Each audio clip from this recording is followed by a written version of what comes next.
It takes you just as long to unpack as it does me, and I have 6 kids, and you are just yourself. You have no excuse. Okay, no, I have no excuse, but I do have reasons. The reason being is, one, laziness, and two, because a friend of mine is going to help me mount my television on the wall. He has the tool. I do not have the tools to lag into a wall stud. He does, but he is just, oh yeah, I'll come over and help you with that, and that's been going for 3 weeks now. So my TV is still not mounted. As soon as the TV gets mounted, then I can move this piece of furniture and that one right there into my bedroom, and then load them up with all the books that are on the floor. Because if I put all the books there now, I'm just going to have to unload the whole damn thing again once the TV is mounted, so I can move the furniture. So that's it's counting on people's stuff. Yeah, I know, it's counting on other people. You all let me down. I can count on only myself. But, hey, I can count on you two. You were both here on time. Awesome. Yeah. All right, so we are streaming, so that's good. Let me tweet about this. Boom. No, I won't let you. How do I stop that from happening? Too late. Well, you could go on Reddit, and you can complain about my tweet. You lost me there. I tried to post a few things on Reddit once, and I was like, okay, I don't get this. I'm getting down votes, and it seems like just, it's one of those places on the internet where who you are matters more than what you say, because two totally different people can say the exact same thing and get a totally different reaction. Yeah, I just really don't like really quickly if you're brand new, and it's really annoying because I've had the same experience where it's like, oh, I think this is a really cool article. Let me go and share this, and it gets downvoted. You get some traffic if you want traffic out of it. Traffic is I've put stuff up there and gotten. I think a buddy of mine, a former Game Informer guy, reviewed the newest SimCity, and I just put it up on my blog because he wanted someplace for it. And I got like 10,000 hits or something, which was amazing because I just put it up on Reddit. But, there was maybe +2 votes, but people were still clicking on it. So it's good for that way. But, that's one of those many corners of the internet where I was like, I don't really get it. I'll just... Yeah, Reddit's just not a place I hang out. Neither is Twitter. I mean, I tweet... But Twitter, to me, is my own personal place to make stupid, short jokes. That's about the only thing I occasionally... And I'll promote my videos and the stuff I write, but mostly any weird, dumb thing that floats through my head, I'll go, ooh, and I'll type it out on the Twitter. So a lot of times I enjoy it. Yes, it's a nice break from all the rest of the crap I subscribe. So, for example, when the whole mechanical apartheid thing happened, it happened exclusively on Twitter. So when some of our readers started talking about it in the shout box, I was like, what are you guys talking about? And I go to Google and I Google foo mechanical apartheid, and nothing comes up. And I'm like, is this just all people on Twitter? Yep, that's exactly what it was, and that's why I had no idea what was happening. Yeah. I would say that 90% of my Twitter time is spent in lists. I have my list of game deals, or my list of J-pop stuff, or my list of people that I really give a damn about, and I kind of just stick exclusively to those. And it makes it a more enjoyable experience than, say, Facebook, which I'm really getting tired of. Yeah, see, I have 4 Twitter accounts. And one's my personal one. Then I have one for my game development work, one for my Oklahoma game dev blog, and then I have one that is for Oklahoma ballot access reform. And I manage that one. It's not really my Twitter. Yeah, but so I've got 4 feeds. I use Hootsuite, so I've got all 4 feeds going at once, and I never got around to dealing with lists and I am getting frustrated with Facebook because Facebook seems to not want you to see the most recently posted stuff. Yeah. It always defaults to top posts, which is basically what Facebook thinks you want to see. And so I'm constantly having to switch it back to recent news. And then when I check the mobile app, the mobile app, the only feed, there's a feed button But that only goes to top news. You cannot change that. You have to go into the menu, scroll all the way down. It's like the second to last grouping of links on this thing, and there's your list of feeds. And it used to default as recent news was the first one there, and so you never had to expand it and everything. But now they've changed it to where the default one is close friends, and so you have to open the menu and then scroll all the way down this list of like 20 feeds to select recent news. And recent news. Wow. I don't know. That's pretty. Yeah, recent news. But yeah, it's just driving me insane. And but the thing is everybody I know is on Facebook, and so which is a blessing and a curse. Yeah. I hang out on MySpace. It's blessedly quiet. Yeah. So before it's always we start, fun, though, when I get people to defriend me because I support opinions that they don't support, and they get angry and they defriend me. Damn you and your opinions. Yes. Right, before we start the show, I'd like to address Hikikomori Media over on YouTube, who says, still having problems getting the show from the iTunes store. Well, that's because we're still not on the iTunes store. I think we're recent as of February, but we still do not have a new home for the show, so new episodes aren't there yet, but you can find them on Game Politics, or if you're looking for a particular episode, tweet at me or something, and I'll find it for you. Yeah. Well, you can also find the episodes at randomtower.com. That's a blog that I run. I just kind of repost them there, and that's basically all I've posted over the last 3 months. So there should be pretty easy to find recent episodes there. All right, let's get this show on the road. Everybody ready? Yep. Yes. Okay. Hello, everyone, and welcome to Super Podcast Action Committee, episode 148, the E3 2015 edition. Andrew Eisen here, along with E. Zachary Knight. Hello, everybody. And returning guest, the overaccomplished Justin Leeper. Hello, Justin. Happy to be a recurring character on this production. Thank you. Yes, it's always good to have great people back on the show. So I don't think we've had a bad guest on the show, have we? You're right. We've had, all of our guests have been great. We've never had that person who's like, oh, better mute this person and never invite them again. I felt special for like 2 seconds, and I guess I'll just go back and cherish that specialness before my little rainbow turned into like just a spectrum of it's a centuplet rainbow or something. What does it mean? I don't know. Justin, I'm afraid you'll just have to come to grips with you're just as awesome as everybody else. I'll take it. Yeah. All right. So it is Friday evening, and the reason we are doing this on Friday evening instead of the normal Saturday evening is because I'm a dipstick, and I completely forgot I was going on vacation to visit my family. This is something... and this is the family that has no real internet connection. Yeah, right? Exactly. So there probably won't be a show next week because I'll be out of town. This has been in the plans. My sister said, hey, come out and we'll go see Weird Al in concert. And I said, all right. So this is something that I've known about for 6 months, and I knew it was at the end of June, but Southwest sends me an email on Tuesday and says, hey, your trip's right around the corner on Saturday the 20th. I'm like, okay. And I keep working and not thinking about it. And I have lunch, and I'm not thinking about it. And I'm in the bathroom brushing my teeth, and I'm like, wait a minute, the 20th? Today's like the 16th. Oh, crap, it's this Saturday? I'm getting on a plane Saturday? I better get a ride to the airport. So, also, that means that whole video where I'm proving the superiority of the Wii U with science, that's delayed. Not only do I don't have the time, I also have to rewrite parts of it because of E3. Some of the numbers have changed, so I have to crunch those numbers and redo some of my calculations. The Wii U is still superior, but the numbers are slightly different.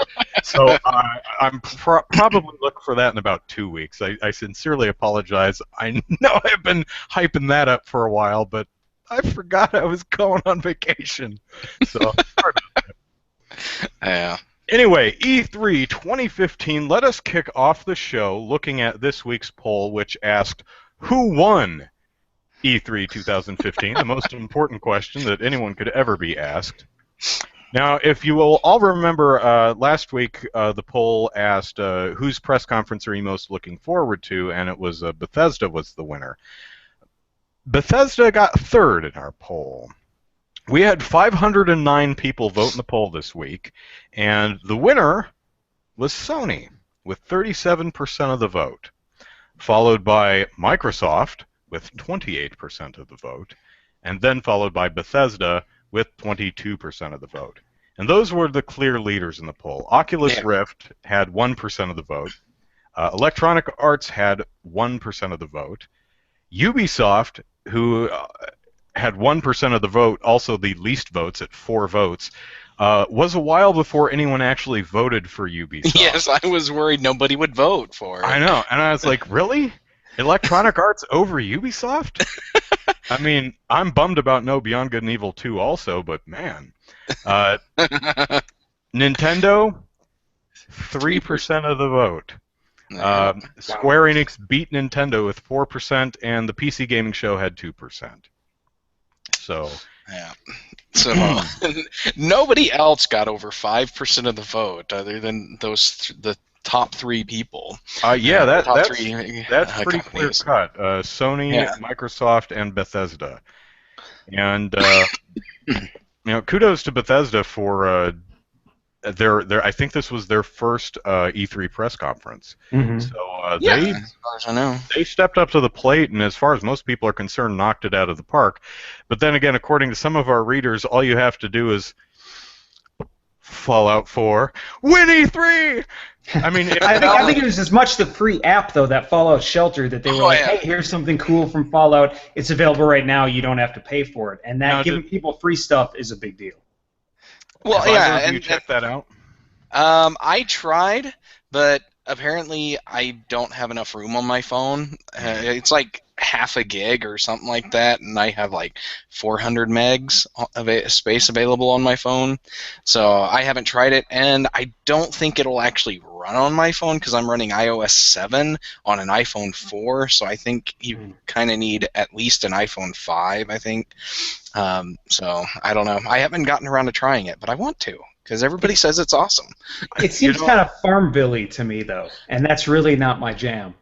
Well, it's not really a Farmville type thing. It's a tiny tower style thing, it's and if you said like a game dev story kind of thing, like that company, like their stuff is always awesome. So I guess that's in a similar vein, and I really like those. So I guess I shouldn't be so discriminatory. But it has one key difference between it and other free to play city building whatever style games is that everything you build is built instantly. If you build a new room, it's available to use instantly. There is no cooldown timers or anything like that. It's like if you want something, you get it, and you don't have to wait. And I think that's what a lot of people are excited about because it captures that casual experience, right? But at a core gamer's speed of play, and so kind of like the Puzzle and Dragons is doing for 3DS right now. It's not giving you all those timers and pay windows and everything. Exactly. So and I really want to play this game, but all of my devices are iOS 7 and can't do iOS 8. So I'd really like to give it a try too, but call me a snob, call me an elitist. I really don't want to play games on my phone. I just don't want to. I have enough problem playing, going, okay, I'll play on the 3DS, fine if I have to. I just really don't want to play on the phone. So I think it's because you're worried that you will come to rely on your phone for gaming, and then you'll put your 3DS further and further away from you. Yes, I'm. It feels like I'm cheating on my Nintendo console. So because let's say I have Shovel Knight, and I just started Shovel Knight recently, and I've had it for a while, and it's been really high on my list. But then You Must Build a Boat is right there on my iPad, which is on every night for for me to do my Japanese and to dink around on social media or whatever. So like I've beaten You Must Build a Boat in the time when I have played maybe a half hour of Shovel Knight because of the platform that it's on, because my iPad is just right there and is so readily available, which is kind of sad in a way. True. Well, soon we'll have the glasses that the HoloLens or whatever, where we can just project a screen on whatever wall is convenient. The one across from the toilet, the ceiling above our bed, wherever we are. We could be in the kitchen, stirring our stir fry and just look up at the wall and see our Minecraft or whatever. So, we talked about Oculus Rift and how much the conference at least sucked last week. But what are your general impressions of VR as a whole? Anything looking like it's going to catch on, or any games that are really calling to you? Minecraft. Yeah, the Microsoft HoloLens demo with Minecraft, that was a really cool presentation. From what I've read, it's the actual experience of wearing the HoloLens isn't as it was portrayed on stage. Yeah. It's the field of view is a lot smaller and all that. So, but I still thought that was really cool. And I'm not a VR type person. I've tried the Oculus Rift before, and it was cool and all, but it just wasn't something that I could see myself using on a regular enough basis to make it worth buying. Mm-hmm. So.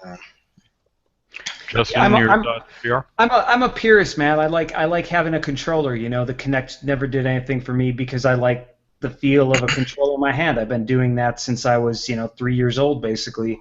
So they're really going to need to work really hard and have a really solid foundation before they can really get me to think a lot of it, and I don't think they're there yet. It's tech demo stuff, and that's cool, but I've been bitten in the butt by tech demo stuff before, so I'll just, I'm more focused on the software itself and nothing I've seen of that stuff. And I've heard neat things like the Walking Dead or Jurassic Park or whatever, and it's Yeah. Mm-hmm. Well, all the different VR helmets have their own controllers now, so there will at least be. It's not all looking around. Some use actual standard controls. Some have those little haptic feedback controllers. But then why have it? Like we were talking about third-person games last week, and it was like, why would you do third-person in VR? If you're going to have the medium, take advantage of the medium. Watchmen, which I went back and reread recently, is such an awesome comic book that could only be done on a comic book.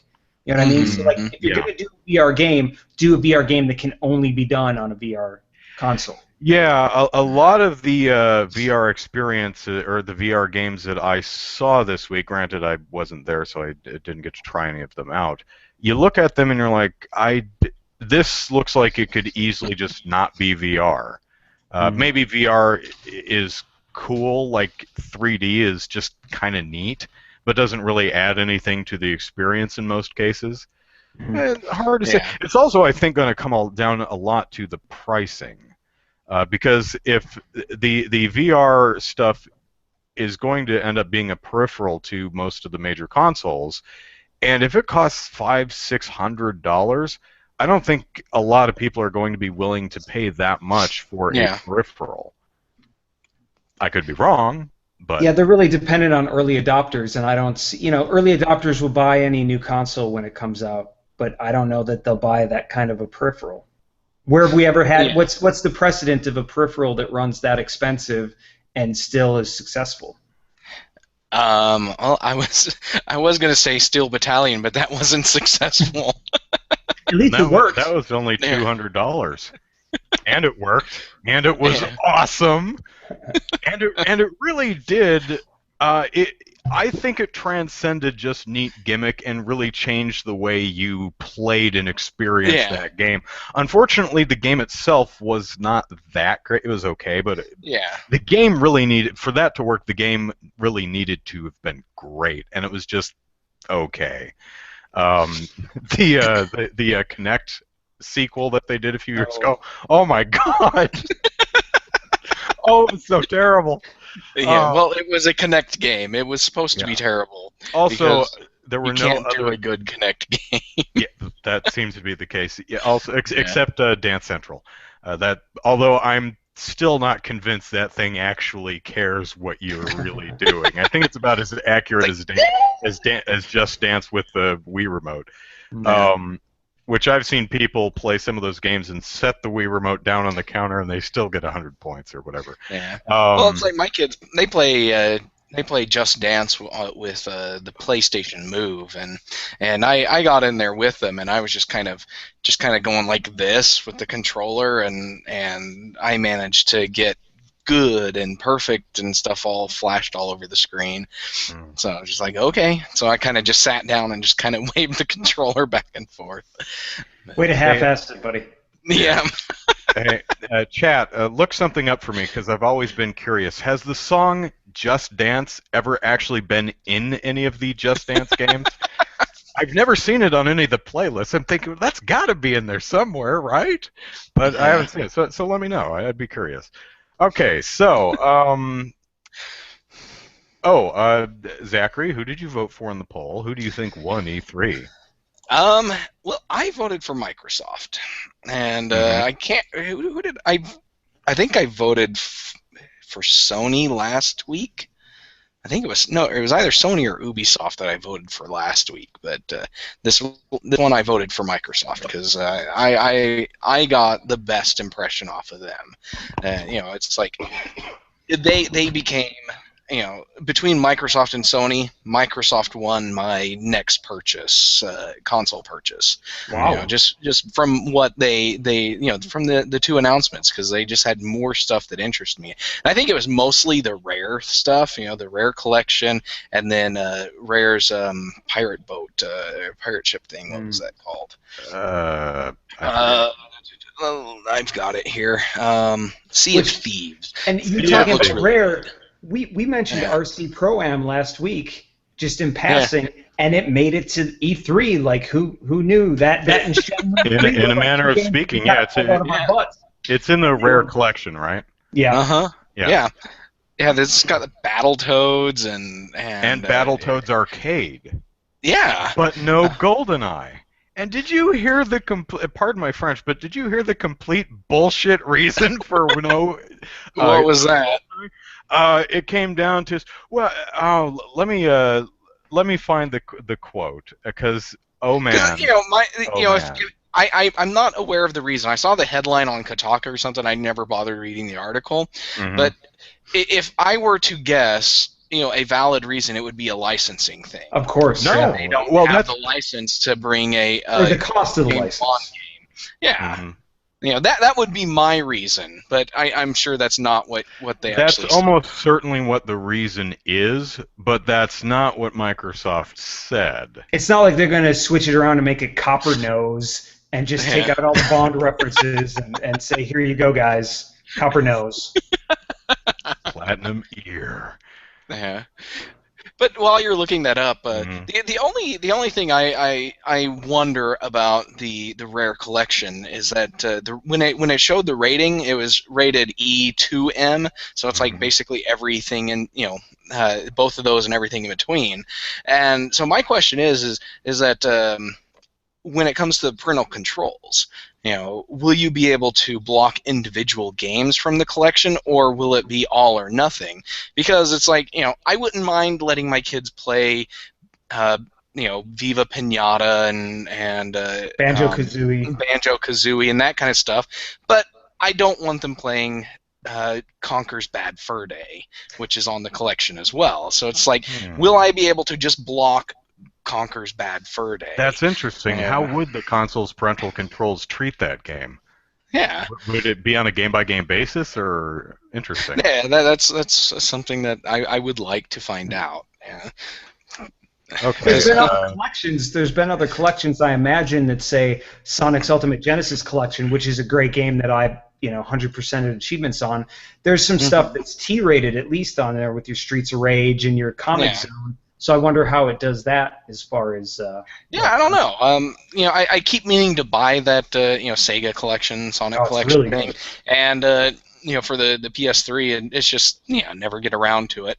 It's always about $18 or less. Yeah, it's like $20 at Walmart, and you can probably find it used for 15, or less. But yeah, it's just that would be a good experiment, to buy that and see how it treats it. But I don't have any M-rated games around my house right now, so I don't. So I don't bother turning on the parental controls because the T-rated games that I have, the kids just aren't interested in, and I don't mind playing with them in the room, just because they're only T-rated, because I let them watch. I let them be in the room when we're watching things like Bones and Castle and and iZombie and stuff like that. You know, I it's just not a thing that I'm worried about right now. But once I start, if I get something that has an M-rated game that I can't just toss out or whatever, it's something that I would turn the parental controls on for. Yeah, and there are a couple M-rated games in here at a glance. Conker's Bad Fur Day, Killer Instinct Gold, the Perfect Dark games. Mm-hmm. That might Killer be about it. With Perfect Dark Zero was one of the worst launch games I think I've ever played. So getting to play that again is not any kind of a reward. Yeah, but getting Killer Instinct would make would be one of the good things that I would love to get out of that. If it came with that soundtrack CD, you remember on Super Nintendo they put that game out. I think I played it a lot, but I listened to that Killer Cuts techno CD remix disc more than I probably played that game. Yeah. Well, W. Matthew says that Nintendo owns the license for GoldenEye, but and Diddy Kong Racing, I can only imagine.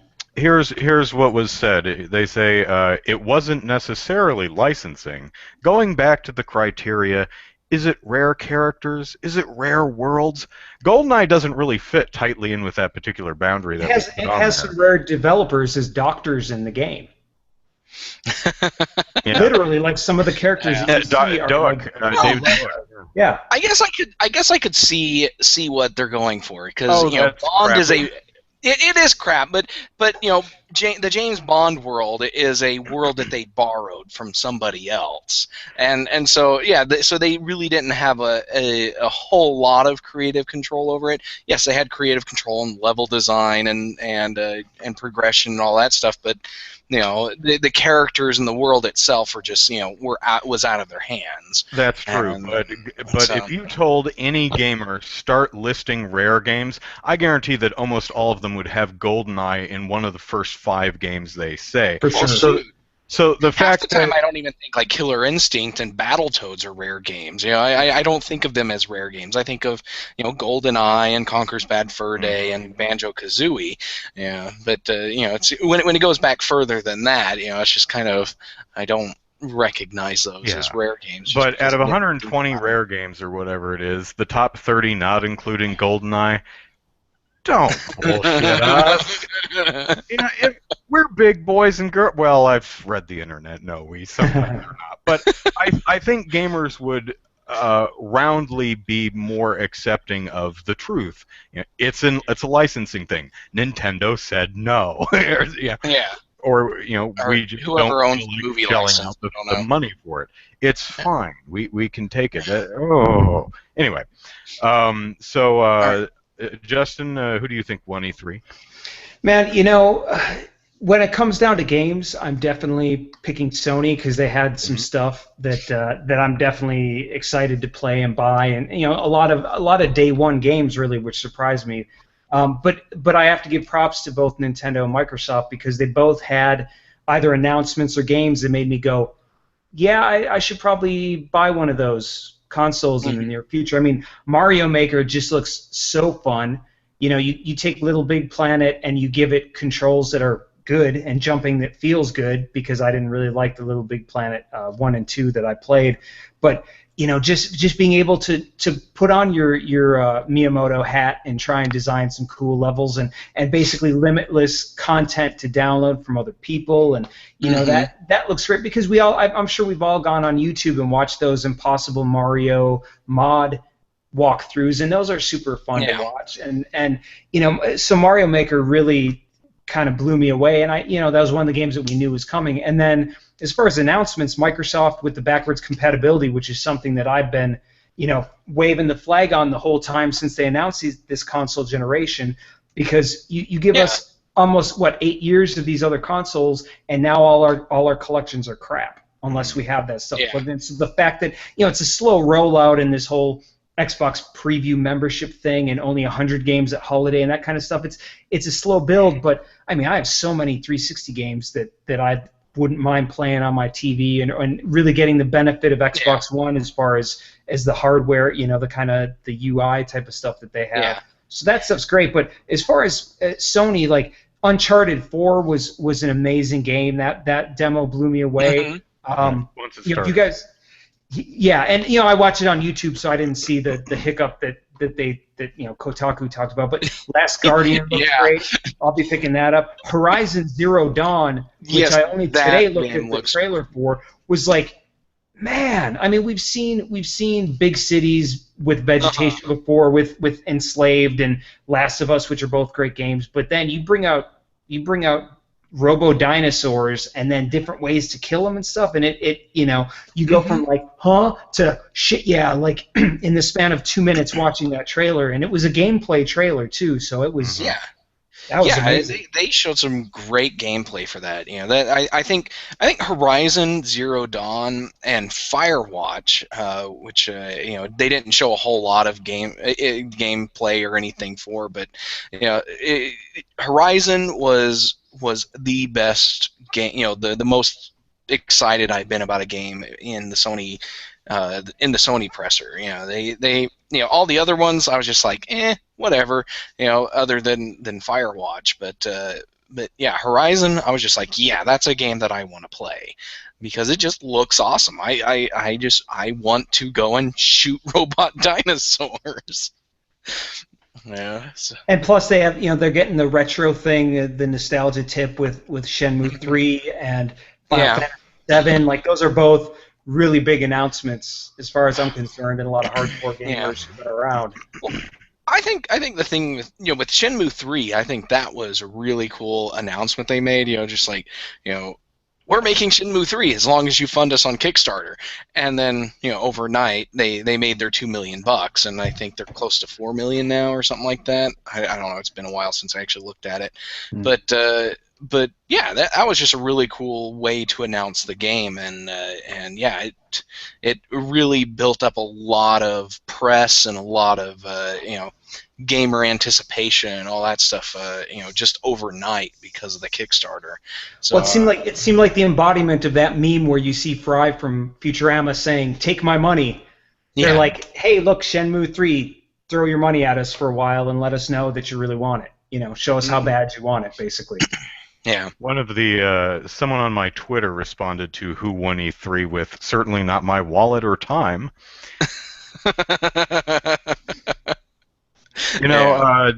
Regarding Nintendo owning the license for GoldenEye, that makes me wonder how easy it was to get don't they own the license to Blast Core and Perfect Dark and a bunch of the other games on that are on that collection? Perfect Dark came out. Perfect Dark we've seen the port for on Xbox Live Arcade, so they must have Rare must have re-upped that.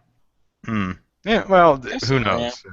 After all, they did say it's not necessarily a licensing issue.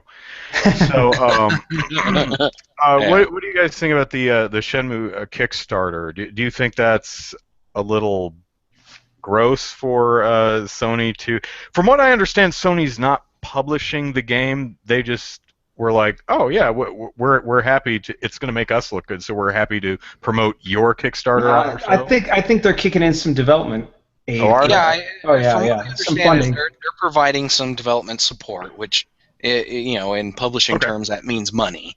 Yeah. And so, it's just, this is kind of like, I made the statement in a comment somewhere earlier in the week, but Shenmue 3 is essentially the video game version of the Veronica Mars movie, where the publisher was like, "We're not so sure about this.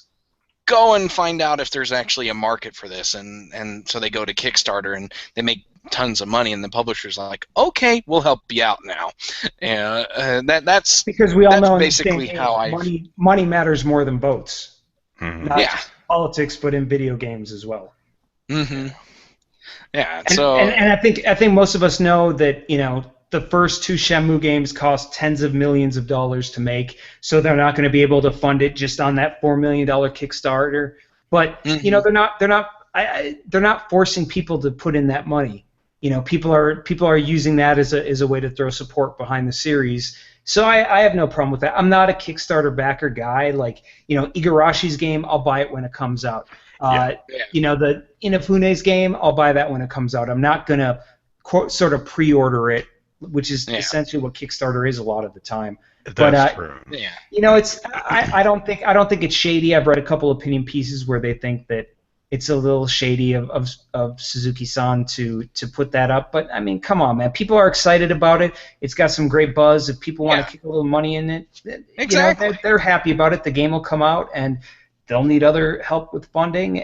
But otherwise, you know, it's coming. Shenmue 3 is coming. That's huge news. I wouldn't put a dark cloud over it just because we don't know what the budget actually is. I mean, that stuff will all get ironed out, and that's really not what gamers care about at the end of the day. They care about that this game that they've wanted forever is a very likely possibility at this point. Exactly.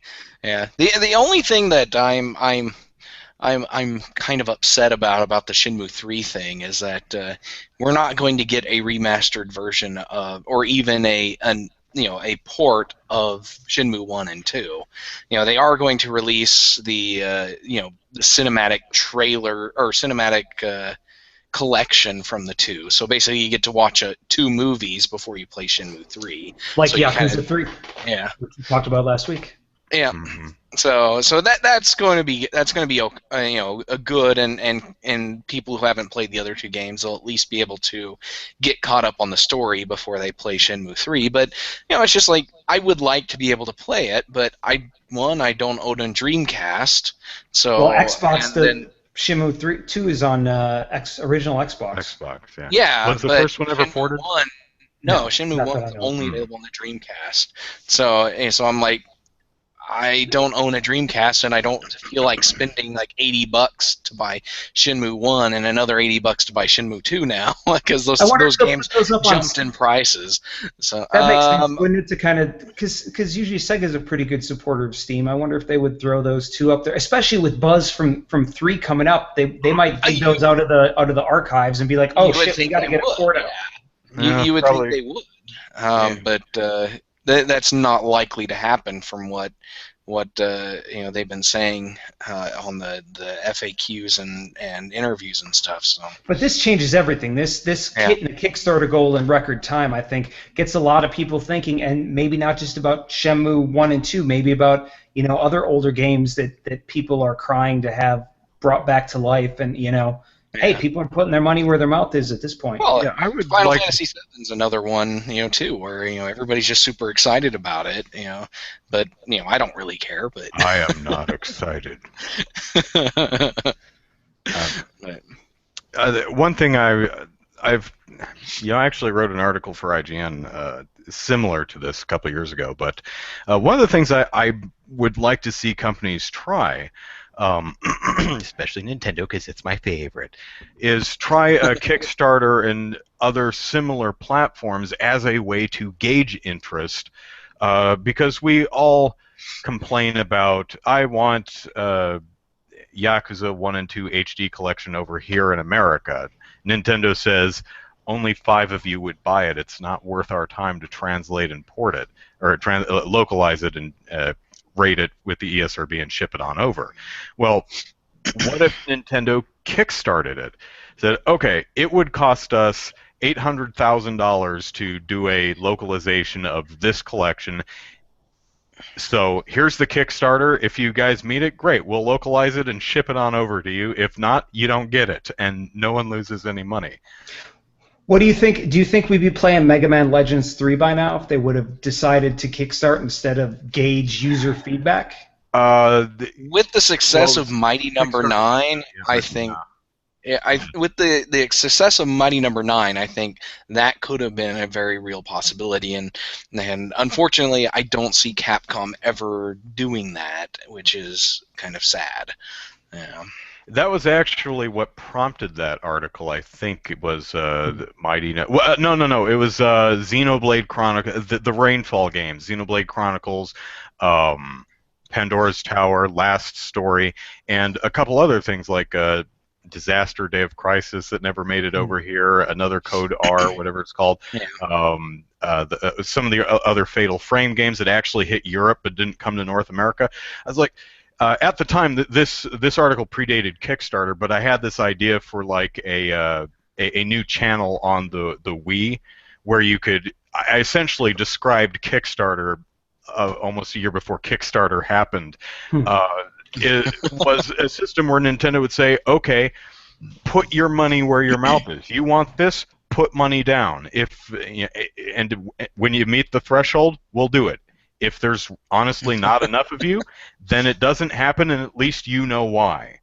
Right. So rather than just having us gamers saying, "We wants it, we wants it," and thinking that it's a humongous number when really it's only 10 of us. Well, let's relate that to Mother, which Nintendo announced immediately basically was coming to Wii U.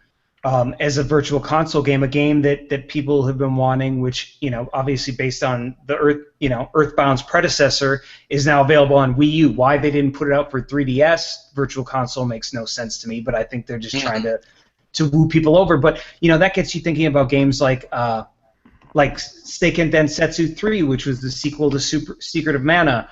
Or what is that other? There's that Terranigma game which never came out in the U.S. Yeah. I mean, now that there's no.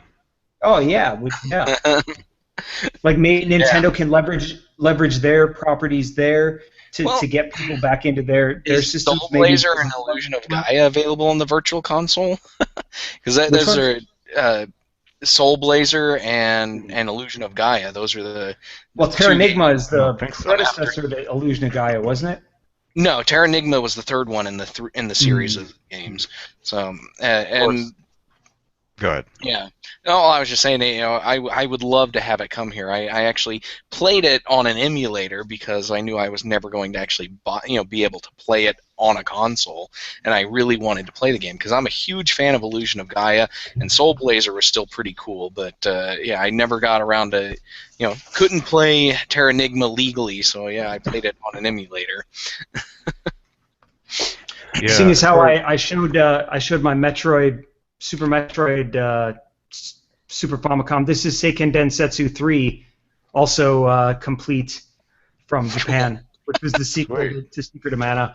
And an awesome game. I mean, it's Secret of Mana is great, and that really it's excellent. I rented it from Blockbuster back in the day. Did you beat it? I think I rented it too. Yep. But, nice. Yeah. I did the same with Chrono Trigger one spring break. Like that was all I did was play Chrono Trigger and beat it, and then brought it back. Of course, I probably kind of cheated because I'm the type of guy who collects everything and will grind every single all of my spells and stuff were ground all the way up to level 10 or whatever the highest point is, because they had new effects at each level, and I wanted to see what the new stuff was. There's some great loot drops in Secret of Mana too, if you played long enough and got lucky enough. Yeah. So I guess it's finally time to reveal my winner of E3, which I'm sure most of you can probably predict because EA. I'm predictable. EA. Yeah, good, because he loves his sports game. I love me my EA Sports. That whole 3 hours in the center of their conference that they devoted to EA Sports, that was like ice cream for me, man. When they had that one guy who I assume used to play football on stage. You mean Pele? Yeah, him, who I'm really familiar with. Man, wow. I could just watch that guy talk for hours. Oh, man. No, there were so many tweets of people who were like, yeah, I'm just going online. The Starfront or the Battlefront demo is already up online. I'm going to look at it there. Yeah, see, I watched the EA conference, on YouTube the day after because I was busy during it, and I was like, I actually tweeted during it. I was like, I love watching this conference on YouTube the day after because I can skip all the sports crap. Yeah, because I just So, some of us like sports. We just don't yeah think that NBA Live doing things that NBA 2K has done for a decade is that innovative or worthy of our time. yeah yeah. All right, Andrew. What was your real winner? Sony. Sony. Sony. Awesome. It was actually fairly close between Microsoft and Sony, but when it came right down to it, Sony has more. Microsoft had a great show, don't get me wrong, but when it comes down to it, Sony had more games that I was really interested in playing, and the one that Justin mentioned earlier, Horizon. the Horizon Yeah, Zero Dawn with the Zero dinosaur. Dawn. I can never remember the game. That's my game of the show.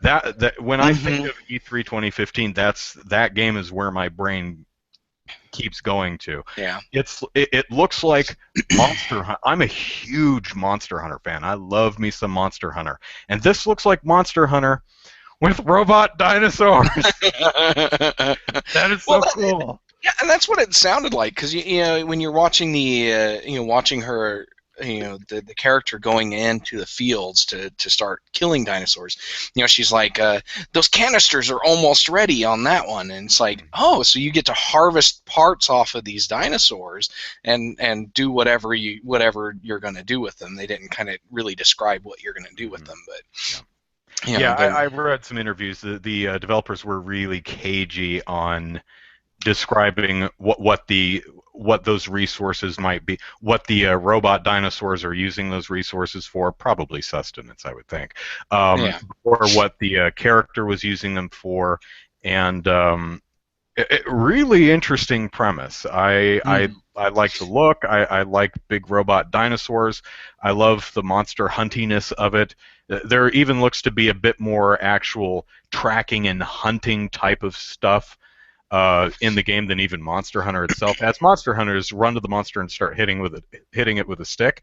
This one seems to be you have to sneak up on it and be aware of your surroundings and find those weak points and exactly. So that game really. Also, you mentioned Firewatch, which didn't show a lot of the game, but it looks like an adventure game, which I really like. Yeah. And I really liked the banter between the Firewatch person and whoever the heck was on the other end of the radio. I thought it was really funny. Yeah, it's like just the dispatcher or whatever. Yeah, but yeah, that was a really good banter conversation, and then the kind of reveal at the end, that he's not alone, in the woods. Yeah, she asks him, she says, wait a minute, where are you? And he says, I'm at the thing, looking at the thing that's been obviously cut with a knife. And she says, well then, who is in your watchtower? Huh? It's like, ooh. Yeah, it's a great banner. Yeah, it was. Now, here's something interesting I wanted to ask you guys. Microsoft talked about backwards compatibility for with the Xbox 360. Although, if you really listen to what they're saying, it's native backwards. It's not plug in any 360 disc and it works. It's if we have enabled it when you stick in a disc. It's basically the same backwards compatibility they had with the 360, where they had to create a custom emulator with patches and all that stuff for the game, and then they only did like 200 games. Now, here's the interesting question. How Microsoft is doing it is it says, here's a list of 360 games. If you own the disc, you can put it in and play it. What Sony's doing is saying, here's a list of PS3 games. You can rent any of them you want, or you can pay a subscription fee and play any of them you want for as long as you want, as long as you're paying a subscription. It doesn't matter if you own the game or not. Which backwards compatibility service do you think is better? I think they both are lacking the core the core reason to include backwards compatibility, and that is to play your entire library of games from the previous generation, because neither one of those backwards compatibility solutions includes every game that you own. you are going to have holes in your back catalog that you're not going to be able to play on the new one. Mm-hmm. But Microsoft has the leg up because it's completely free if you own the game and it's available in their backwards compatibility service. So, Justin, what do you think? are you there? What? Justin got muted somehow. Plug it in, plug it in. We'll give Justin a moment there. Yeah. But you're muted now. All right, how about now? Yeah, there we go. We got you. Okay, I guess that's been going on for a little while then. The thing about Sony's PlayStation Now is the pricing has been outrageous thus far. I mean, it's been kind of stupid expensive. Yes. $5 for 90 minutes. What? Nobody would ever do that, and also it's so reliant on you having a steady high-speed internet connection that can get a little spotty at times. And I speaking from my experience, I have probably at least 250 Xbox 360 games, and that's over digital and physical media. And to be able to relatively easily put those in with a little fuss and start playing them again is awesome. I mean, I have so little interest in PS Now because it's much like they were doing with Vita. Remember when Vita was coming out and they were like, we're looking at solutions for you to be able to have your PSP UMDs and transfer that over somehow so you can play the digital versions. And then they never spoke of it again. It never happened. And I was pissed because I have a lot of PSP games, and pretty much that and the expensiveness of their memory cards made me say, you know what, I'm not going to get a Vita. So PlayStation Now is doing the same exact thing where it's like, those games that you had before, they're worthless to you. Granted, I have my PS3 plugged in and I use it. My wife and I are going to start playing Lego Marvel, which has been saved on there, and we were playing Diablo 3 on there. I have reasons to keep my PS3 plugged in, so that's not as huge of an issue for me. But I mean, you don't want a company to ignore the legacy and all the hard work and the money that you've put in to building up your collection up to this point. And that's kind of what Sony's done, and it kind of pisses me off, even though I have a PS4, I don't have an Xbox One, and I like my PS4, but that's a sketchy Sony thing that I really hope they would fix. And even now when somebody asked Sony about it, they were like, that's it's probably really hard for them to do. We have no plans to do that. Well, that rubbed me the wrong way. They still won E3 in my opinion. They still have great new stuff, and you want to focus forward on new games, but don't knock off the bridge behind me while I'm going forward. Mhm. Yeah. Well, I definitely think that's really cool. But when it comes to the actual backwards compatibility of all three consoles, of course the Wii U wins because it has full backwards compatibility with the Wii U, including all your digital purchases. So, they definitely win the backwards compatibility race there. Although they don't support GameCube. Well, not on the Wii U, no. Not on the Wii U, but that's kind of understandable at that point. My PS3, my launch unit PS3 played both PS1 and PS2 games, which was really nice. That was really nice, yeah. But they would have had to include the memory card and the controller slots and all that stuff. But they do have the GameCube controller adapter thing now. So, if they could rig up some kind of virtual memory card like the PlayStation has for PS1 and PS2 games, that would be awesome where you could, actually play your GameCube games. So do your Wii Virtual Console games actually work well on your Wii U now? Because I heard, that seemed like it was not going that smoothly at first. I don't know. Hell if I know. I play all my Wii games on the Wii. Yeah, I don't know. That's where the saved games are. That's true. I mean, I can transfer all that stuff over, but I'd never bothered.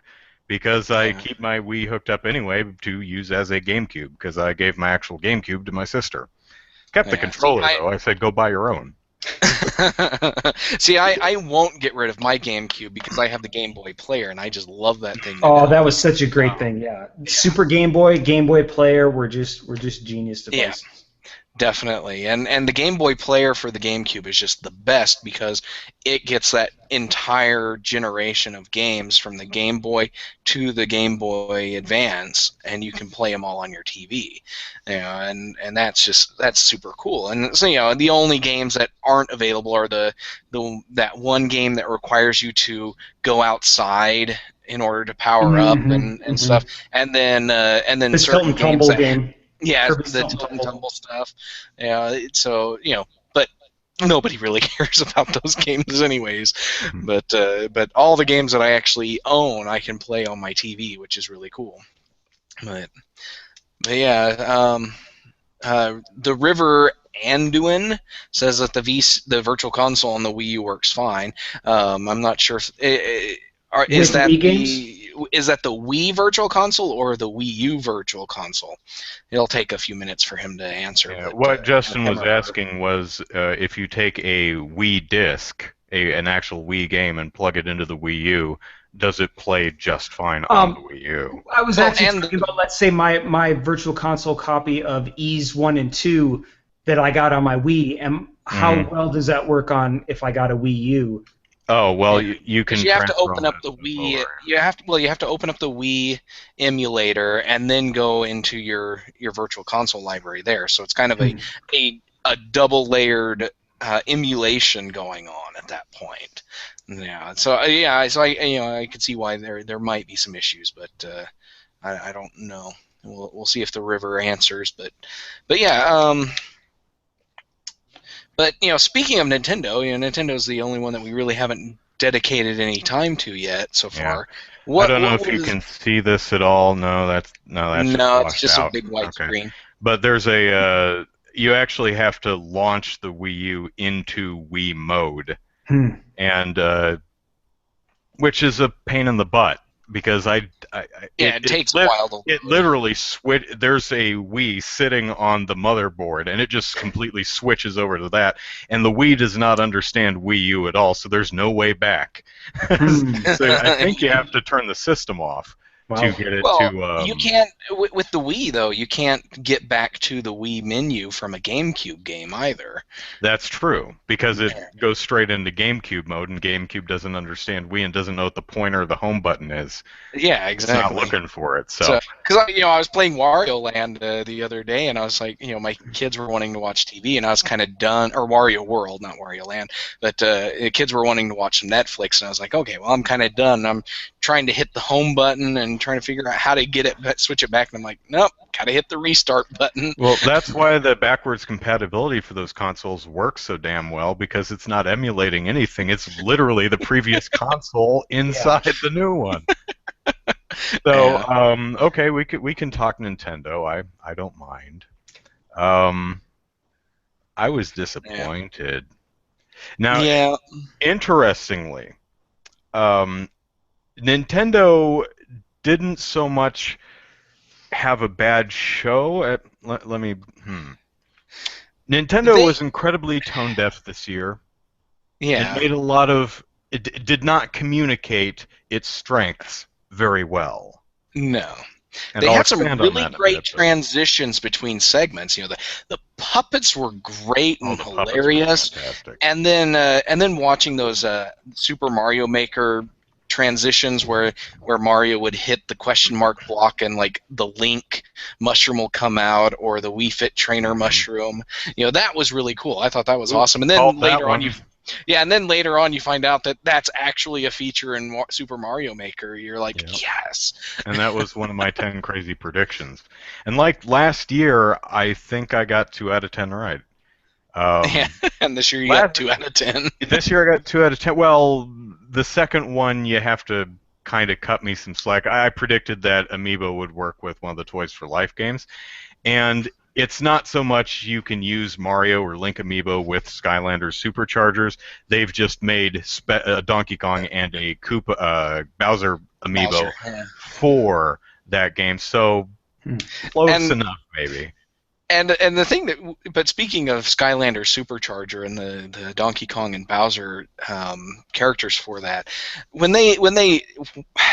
I thought, okay, that's kind of neat, and then they show that, and you have to twist the base in order to switch between games, and I'm like, oh, that's gonna get broken real quick. Mhm. Yeah, because things with moving parts do not survive little kids. I'm Yeah, sorry. well, That's one of the reasons why I rarely let the kids actually play the DS, because I know they're going to break the hinge on the lid.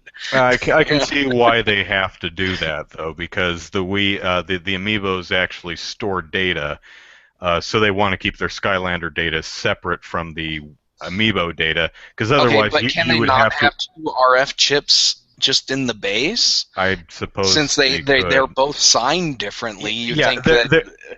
Yeah, you would think that there'd be a more elegant solution than the twisty bottom, but I understand why there'd have to be two partitions, because otherwise you'd be erasing if you wanted to use it in Smash Brothers or some other game that supports it, you would have to erase your Skylanders stuff, because for some reason Nintendo does not offer the ability to back up your Amiibo stuff.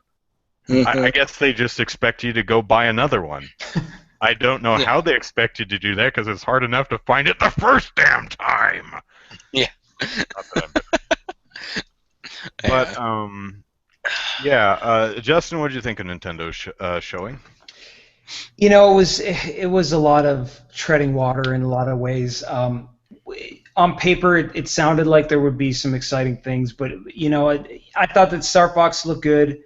As I said before, I thought that Mario Maker I was really excited by that. Watching the Treehouse demo, that was really cool. I pretty much couldn't be more disappointed in the Metroid announcement, because to me, if you're gonna do a first-person Metroid, right, you put it on a console. If you're gonna do a 3DS Metroid, probably better off to do the 2D Super Metroid follow-up that we want. In part because Metroid Prime Hunters just killed my finger trying to play that on the 3DS, as good of a game as it was. But then you take out Samus, and then you put Halo Space Marines in there, and you make it co-op, which to me is just Halo Space Marines. Yeah, it's just it's the least Metroid-y thing ever to be, to try and pass that off as a Metroid game is almost offensive to me, really, and I feel kind of geeky saying that. Is it worse than Metroid Pinball, though? Yes, because it's being treated as a Metroid Prime game, and actually as a pinball game, Metroid Pinball was a pretty fun little. There's a difference between spin-off and trying to sell it as that kind of game. But you see, the difference too is when Metroid Pinball came out, we were in the middle of the Metroid Prime series and some of the Zero Mission and Fusion games on the handheld. It's been 5 or so years since Metroid Other M, and even longer since Metroid Prime 3.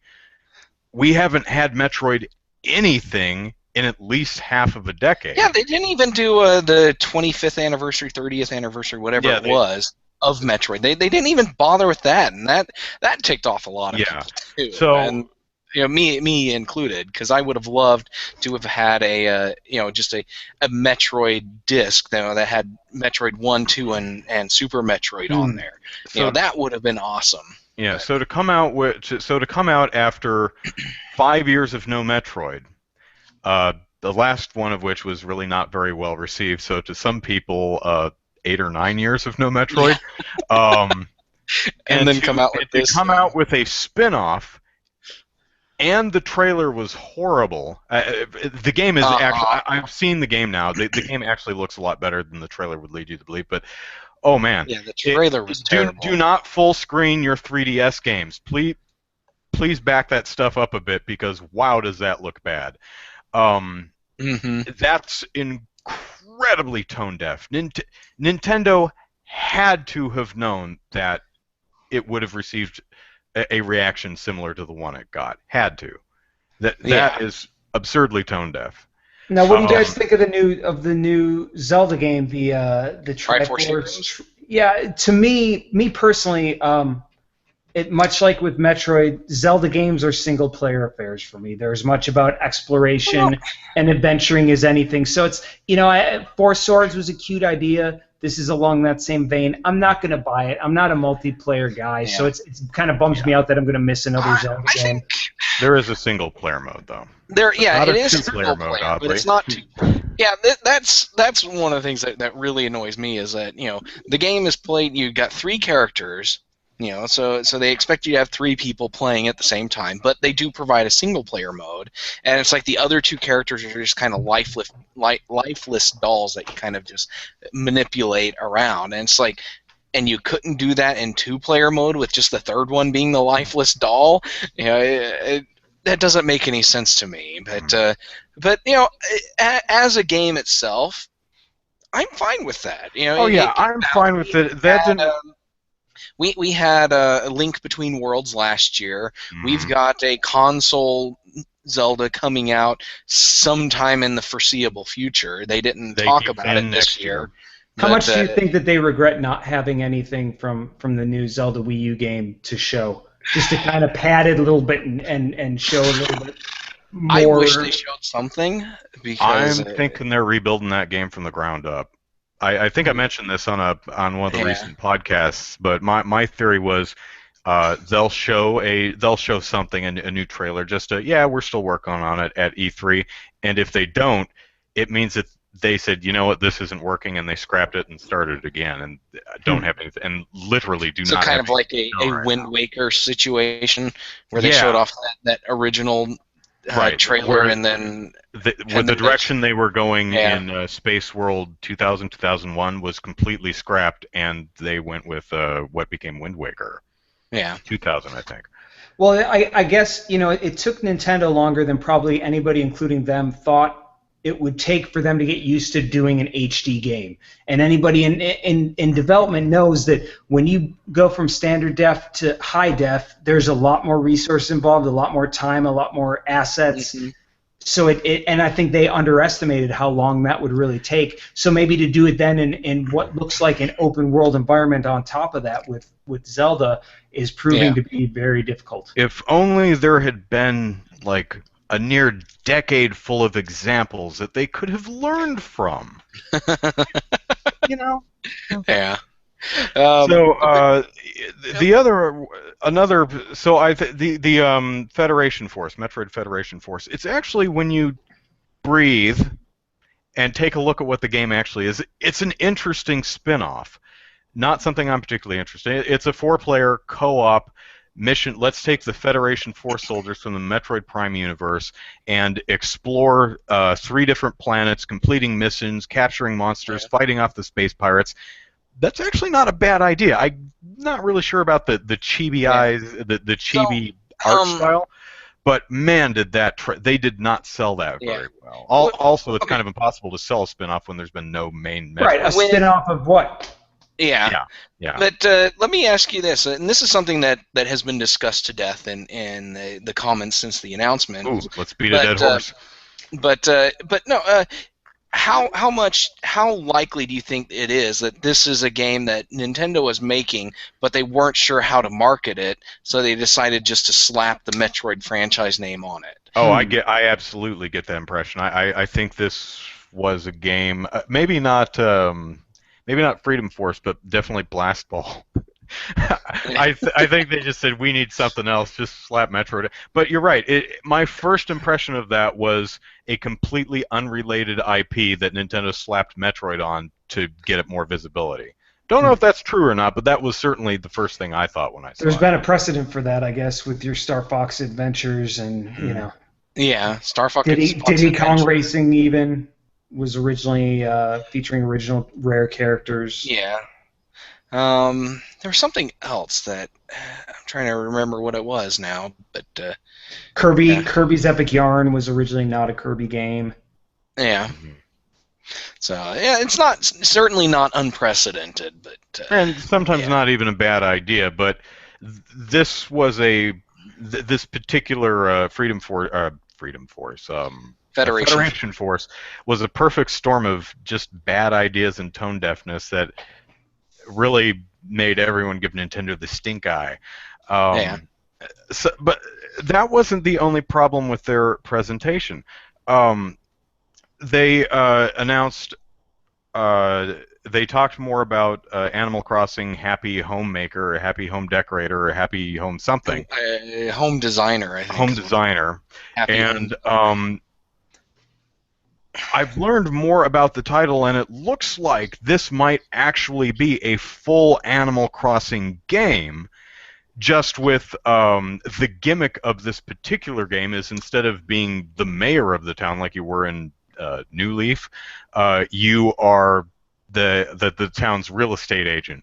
And you're responsible for setting up all of the homes and moving the animals in and setting up and landscaping and also building schools and markets and everything. That sounds cool.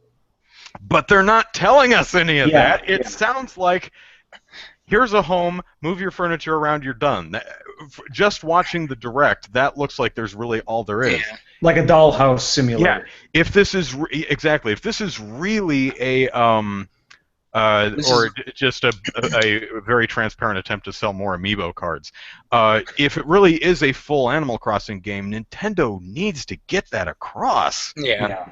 The other thing that happened is they announced Animal Crossing for the Wii U. And it's a board game. Party game, it's Animal Crossing Party. It was a cute trailer, though. Yeah, yes, it was. But I would never play it. I hated Mario Party so badly. And well, take the worst part of Mario Party 10, the Amiibo Party part, and then remove the best part of Mario Party, the only part anyone cares about, the mini-games.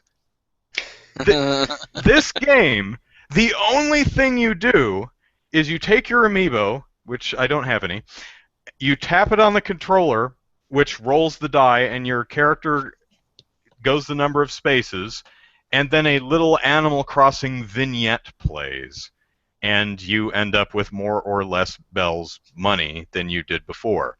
And then the next person that's it. There is no mini games.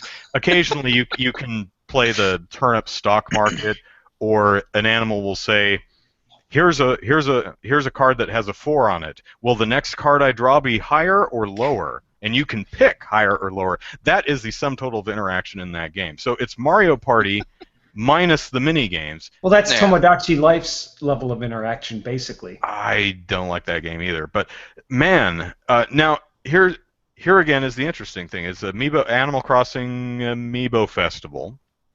It was announced that the board game is only one part of the whole, and so when you hear that, you're like, oh, okay. Oh, okay. That sounds more reasonable. But they didn't say it. This just looked like, let's take all of the gameplay out of Mario Party. Again. It reminds me of the whole Pokemon Stadium debacle, where once they finally made a Pokemon for consoles, it was basically just a turn-based battle game. Until Pokemon Snap, of course, which is one of my probably top 100 games of all time. Yeah. Great game. Hey You Pikachu was not very good, though. Warren Spector, the guy behind Deus Ex and a bunch of other great games, he and I once had a conversation about how much he loved that game and how it's scored based on aesthetic. That is Pokemon Snap, not Hey You Pikachu. Yeah. Although I did find it therapeutic cursing at Pikachu. Yeah. Get over here, you obnoxious yellow rat! Laxter's asking if he's the only one not upset by Freedom Force. You know, I'm not upset by Freedom Force. I'm disappointed. Not upset either. It actually looks kind of. Now that I've seen more of it, it's not. I'm not a multiplayer guy, but it does look kind of cool. Not my game, but it does look kind of cool. I am, however, disappointed that there's no Metroid, and we still have no idea what the hell Retro Studios is doing right now. Yeah, that's something else. And Nintendo also seems to be loath to advertise who's making the games. For instance, Platinum Games is a well-known and well-loved company. You'd think they'd say, and Platinum Games is working on Star Fox. Next Level is actually working on the Federation Force game. I think that would have earned it some brownie points right there. Yeah. Maybe it's such a group effort as far as Nintendo goes. They have so many, hands in that batter. They don't want to just call out one studio. But Possibly. there was also absolutely no mention of Fatal Frame, which is coming to North America this fall. There was no mention of Devil's Third anywhere at E3. I'm wondering what the hell's going on with that one. There was no mention of Project Treasure, whatever that ends up being. And then they show this. Yeah. Okay, and then they show this trailer, which is completely untranslated and full of fan service. And I'm sitting there watching this. I'm like, this just does not feel like it belongs in a Nintendo press event. Because I'm just watching this. There's like it's the tons Shin of Megami cleavage. Tensei cross, yeah. Yeah, tons of cleavage, bouncing boobs, and all kinds of stuff. And I don't understand a single thing that's happening in it because there's no translation, no text on top of it describing what's going on, and it's just like, okay, this makes absolutely no sense to me. What am I watching? Did the opening to an anime somehow get spliced into the Yeah, they changed the name. They just left the Japanese name on there. They've been calling it Shin Megami Tensei Cross Fire Emblem for the last however long we've known about it, and now they changed it to an inscrutable, to most of us, Japanese name, and most of us were like, what the hell is that? And it's a terrible trailer because it gives you absolutely no idea of what the hell the game is like. Now, I've actually seen the game being played. I saw it on the Treehouse. It looks really cool.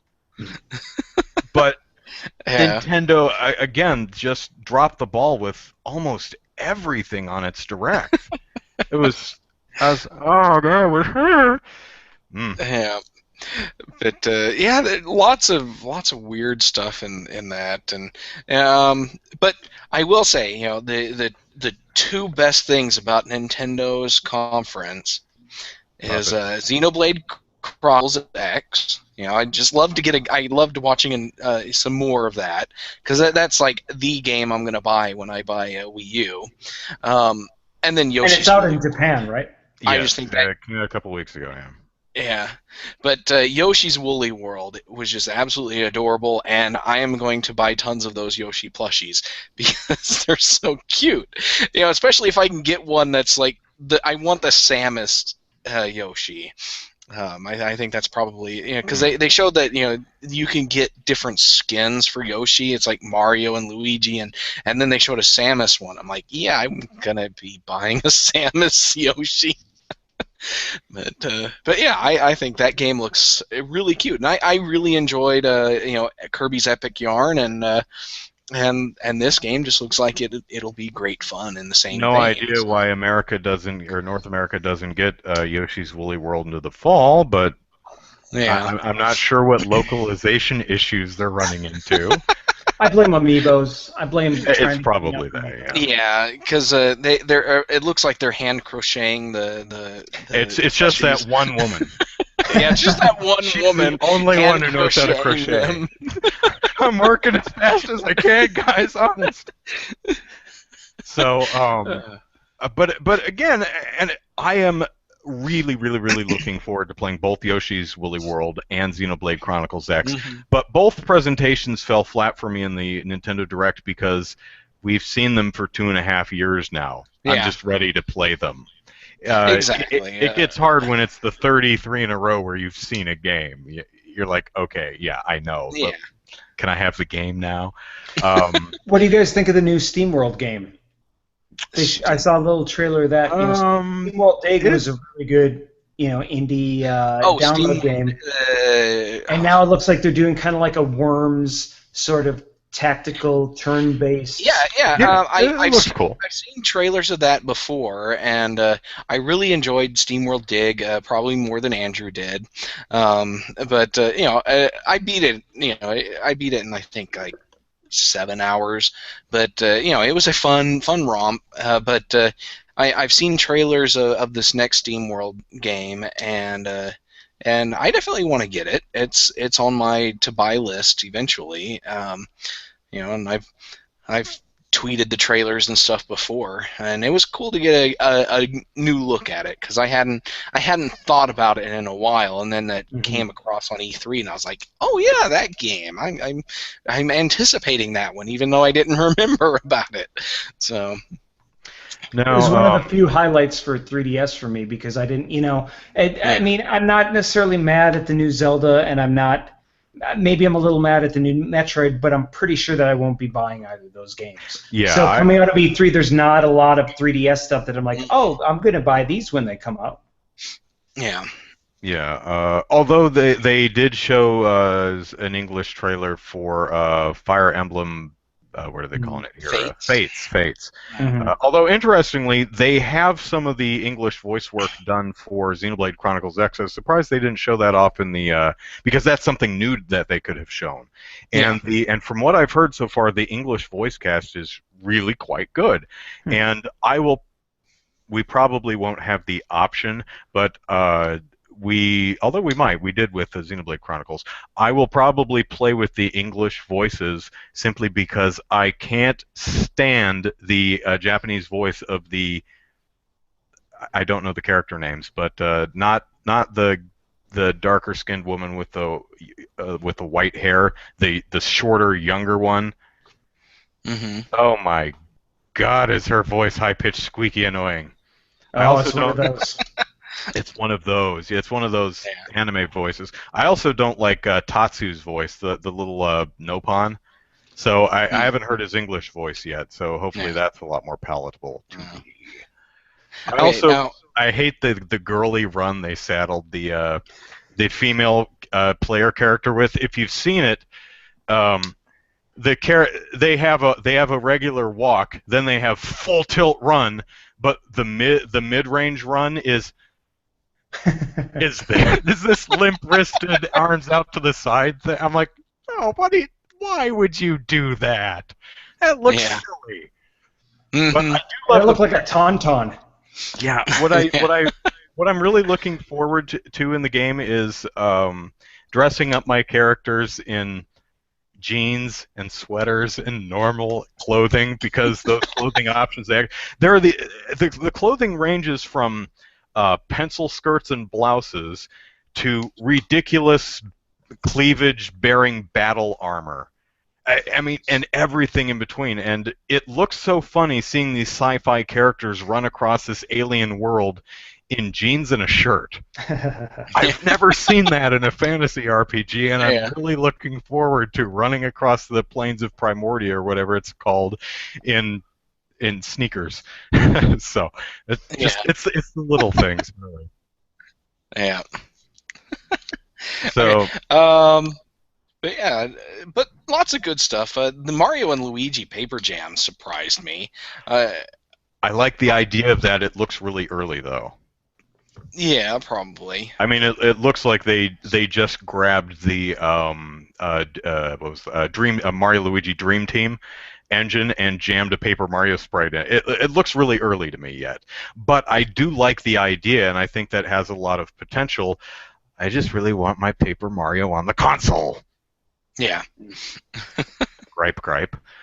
Did either of you see the Nintendo World Championships? No. I watched clips of the games I was interested in. I came home Sunday afternoon after a morning of gorging on donuts. Don't judge me. And I was going to work on my 10 crazy Nintendo predictions, and I looked at my watch and I'm like, oh, well, let me turn on. I wasn't planning on watching them, but I turned on the Nintendo World Championships just to see what Nintendo did with them. I ended up watching the whole thing. It was great. It was so well done and so much fun. Nintendo and the I might have said Nintendo won E3 this year if the Nintendo Treehouse Live thing was brand new to this year. Because it's such a great idea, and it works so damn well. And that's where I learned about the Animal Crossing games, and we got to see a Fatal Frame played, and that looks really cool. And gives you hope that Pokemon Snap might be ported over somehow. Yeah. Seriously, how is this not yet a thing? But Nintendo really just, for my money, Nintendo just really dropped the ball with its the Nintendo Direct Yeah. presentation. It was just had so many poor decisions in that 50-minute video that, oh man, just really dropped the ball. But Nintendo still has a lot of really strong games, and even Shin Megami Tensei Cross Fire Emblem, or whatever they end up calling it, looks really. I actually had no interest in this game because I had no idea how the hell it would play. Mm-hmm. But they actually played through it and showed you how it worked, and you go, oh, it's an RPG with actual explore, talk to people, item shops, random or not random. You can see the enemy there, but turn-based battles with big flashy effects. It looks really cool. Unfortunately, they don't communicate any of that in the trailer that they used. No, not at all. Although untranslated stuff seemed to be a theme, because I think it was Square Enix where the translator Square had fell another asleep for part of it and just stopped translating. I don't know what happened there. I had the biggest problem with the Square one. I was trying to watch the Square presentation, but Twitch was just glitching out to death during it for me. It's like I didn't have on YouTube, so yeah. I didn't have any problems with any other event that I watched on Twitch except for the Square one. And it was glitching and freezing, and at one point I had to basically close it and reopen it and go to a different page to view it because I couldn't get it to view on the front page, and it was just terrible event or terrible broadcast. Apparently nobody else had any problems, but I started on Twitch. I think the Bethesda someone crashed for me, and I switched over to YouTube, which I think Microsoft's crashed on me, and I ended up switching to YouTube streaming. And the thing I like about YouTube streaming is I can actually pause it and it buffers, which means I can keep an eye on these things at work. So if I can't pay attention anymore, I can just pause it, and that works great for the Nintendo live streams too, the Treehouse live streams. So Square Enix, other than creepy moon person, anything? I don't know what that was. But that's going to be more successful in creating a meme than I think Aisha Tyler's attempt was. Yeah. But anything stand out to you guys about Square Enix's? The podium. The podium? What about it? Was it just kind of small and silly? No, it was just the fact that they used one. That just kind of blew my mind. You watch all these other E3 presentations where the people just kind of walk out onto center stage, and they use their hands as they talk, and they walk around the stage and everything, and then you get to Square Enix and everybody just kind of stands at the podium. It's like, this is the game that we're talking about, and it just really I lost a lot of interest just because of that presentation style. My favorite part was the curtain call. It was so adorable, where they took the time to bring everybody back out on stage, and they're all standing there clapping really awkwardly and the B-roll video footage they had behind them repeated because they took so damn long. The music clip they used, I think, was only like 20 seconds long and kept repeating. Yeah. And some of the people on stage just got bored and stopped clapping after a while. Mm-hmm. That was deliciously awkward. I'm trying to think.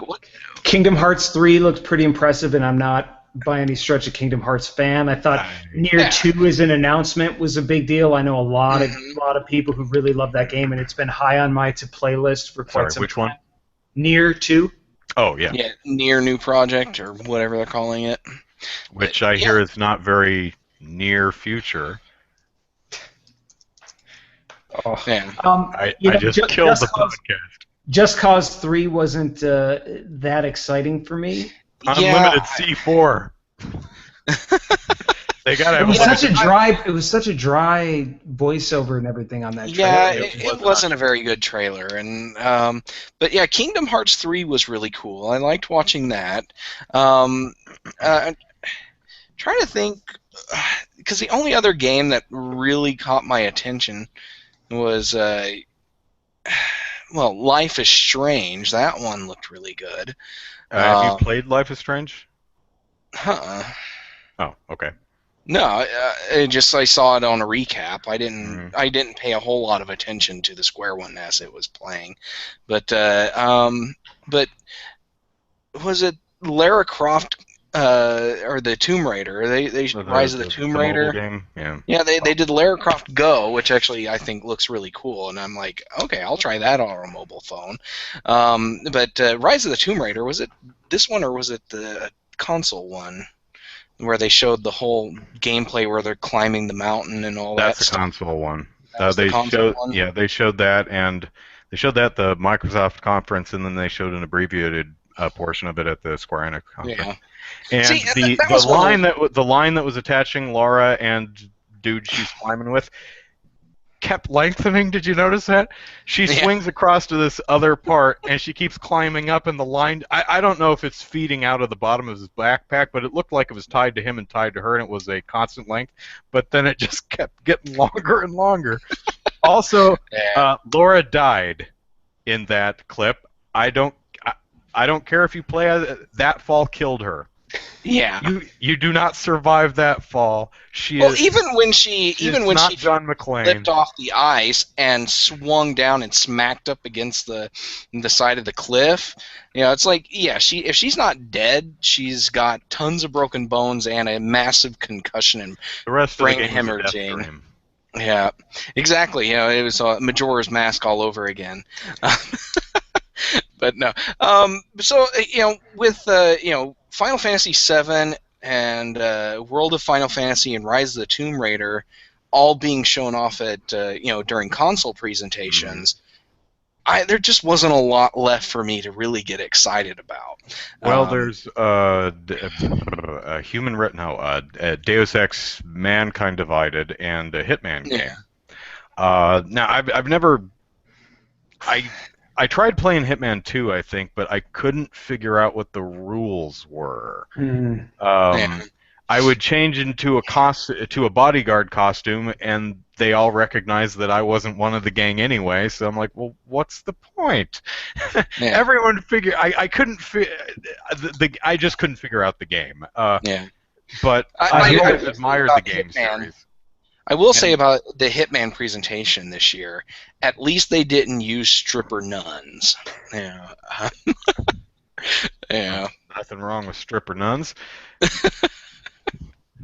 Although stripper monks would have been funny. I was actually I didn't have the I talked to a filmmaker up in L.A. about the time that stripper nun I forget what it was, Attack of the Saints I think it was called, that commercial for Absolution, I think it was. I think so. Yeah. I thought it would be really funny to do a live action version of that commercial just using guys in leather fetish gear. And I spoke to a couple filmmaker guys I know up in LA, and we just did not have the time or resources to do it. One guy actually had the resources and could have pulled it off, but it was completely busy. I thought it would have been really, really damn funny, but unfortunately, I'm just some goofball in San Diego, so I didn't really have the pull to get that done. Unfortunate, it would have been funny, but Hitman could be cool. They didn't really show anything of the game. It's all the CG rendered crap, but I'm also not totally sure what they mean by there's going to be contracts that appear, and once they're gone forever. I'm not quite sure what they're talking about there. I think that's just going to be like... I think it's in that playthrough of the game, but you play the game, you get a contract. It's like this person is going to be at this place at this time. Be there. Sounds kind of Shadows of Mordor-ish. Yeah. To me. Yeah. So, but if you don't get there in time, or you miss your window of opportunity, you lose the contract, and you're not going to be able to get that guy anymore. That's what it sounds like, and Sounds all right to me, I think. Mm. Well, I'm certainly looking forward to a new Deus Ex because I absolutely loved Human Revolution, the director's cut anyway, which Yeah. apparently fixed several problems. So I'm up for more of that. Yeah, Final I'm Fantasy, definitely into that. yeah, Final Fantasy VII remake. You know what? Good for everyone who's been looking forward to that game. But I think. I get the sense that that's probably over a year away at least. Well, I considering don't the think they're very entire far thing on that was one just yet. re-rendered video, I Mhm. think they're probably still a couple of years out on that. Yeah. You know, and it's also kind of funny too because people are showing these comparison photos of the of some scene in this, and it's like they show the PS1 version, they show the PS3 concept version, and then they show the one from this this remake, this HD remake, and they just kind of the PS3 and the PS1 version kind of look almost the same, just a little bit better on the PS3, and then it's like super realistic in this one, and I'm like, you guys are stupid. Why are you sharing this image? This third image you got here, this is a pre-rendered CGI chunk of the thing. This isn't in-game graphics here. Yeah. Wait until the actual game comes out, then do the comparison. I hope that You're not going to see a lot of difference.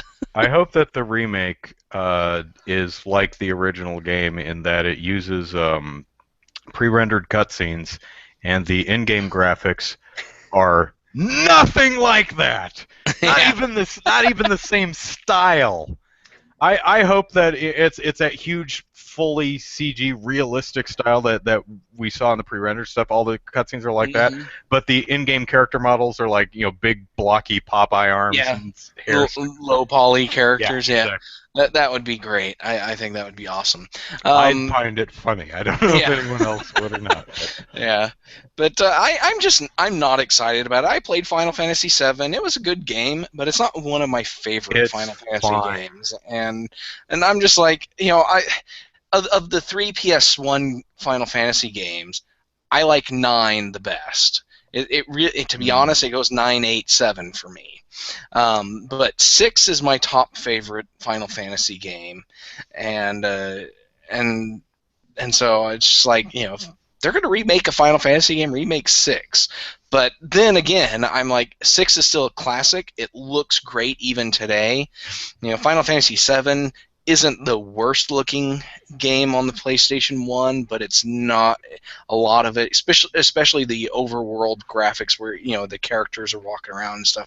Those just they look like crap. The battle scene characters and the cutscene characters look great, but the overworld characters just look like crap.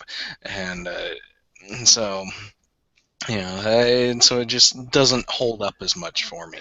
Makes you wonder how the what is her name, Eris and Sephiroth big scene would play with realistic graphics. I mean, if they'd go gory, if she'd start coughing up blood, because it's just really the sword clips. I think it's actually even done off frame. Well, no, you see the sword actually go through her. Do you? Okay, so it's the sword just clipping through a low poly model, so it's not really visceral or gruesome, but I'm trying to imagine that. I wonder if that would change the effect of the scene having realistic graphics on that scene. Yeah, I don't know, but apparently the rumor is that they are going to make it so that you can prevent her death, which just kind of seems. Oh God! That's a Greedo shot first kind of scenario. Damn it! Right there. Yeah. Come on. Yeah, it's just then like. Again, I always wonder why Cloud drowned her instead of giving her a Phoenix down, but that was just me.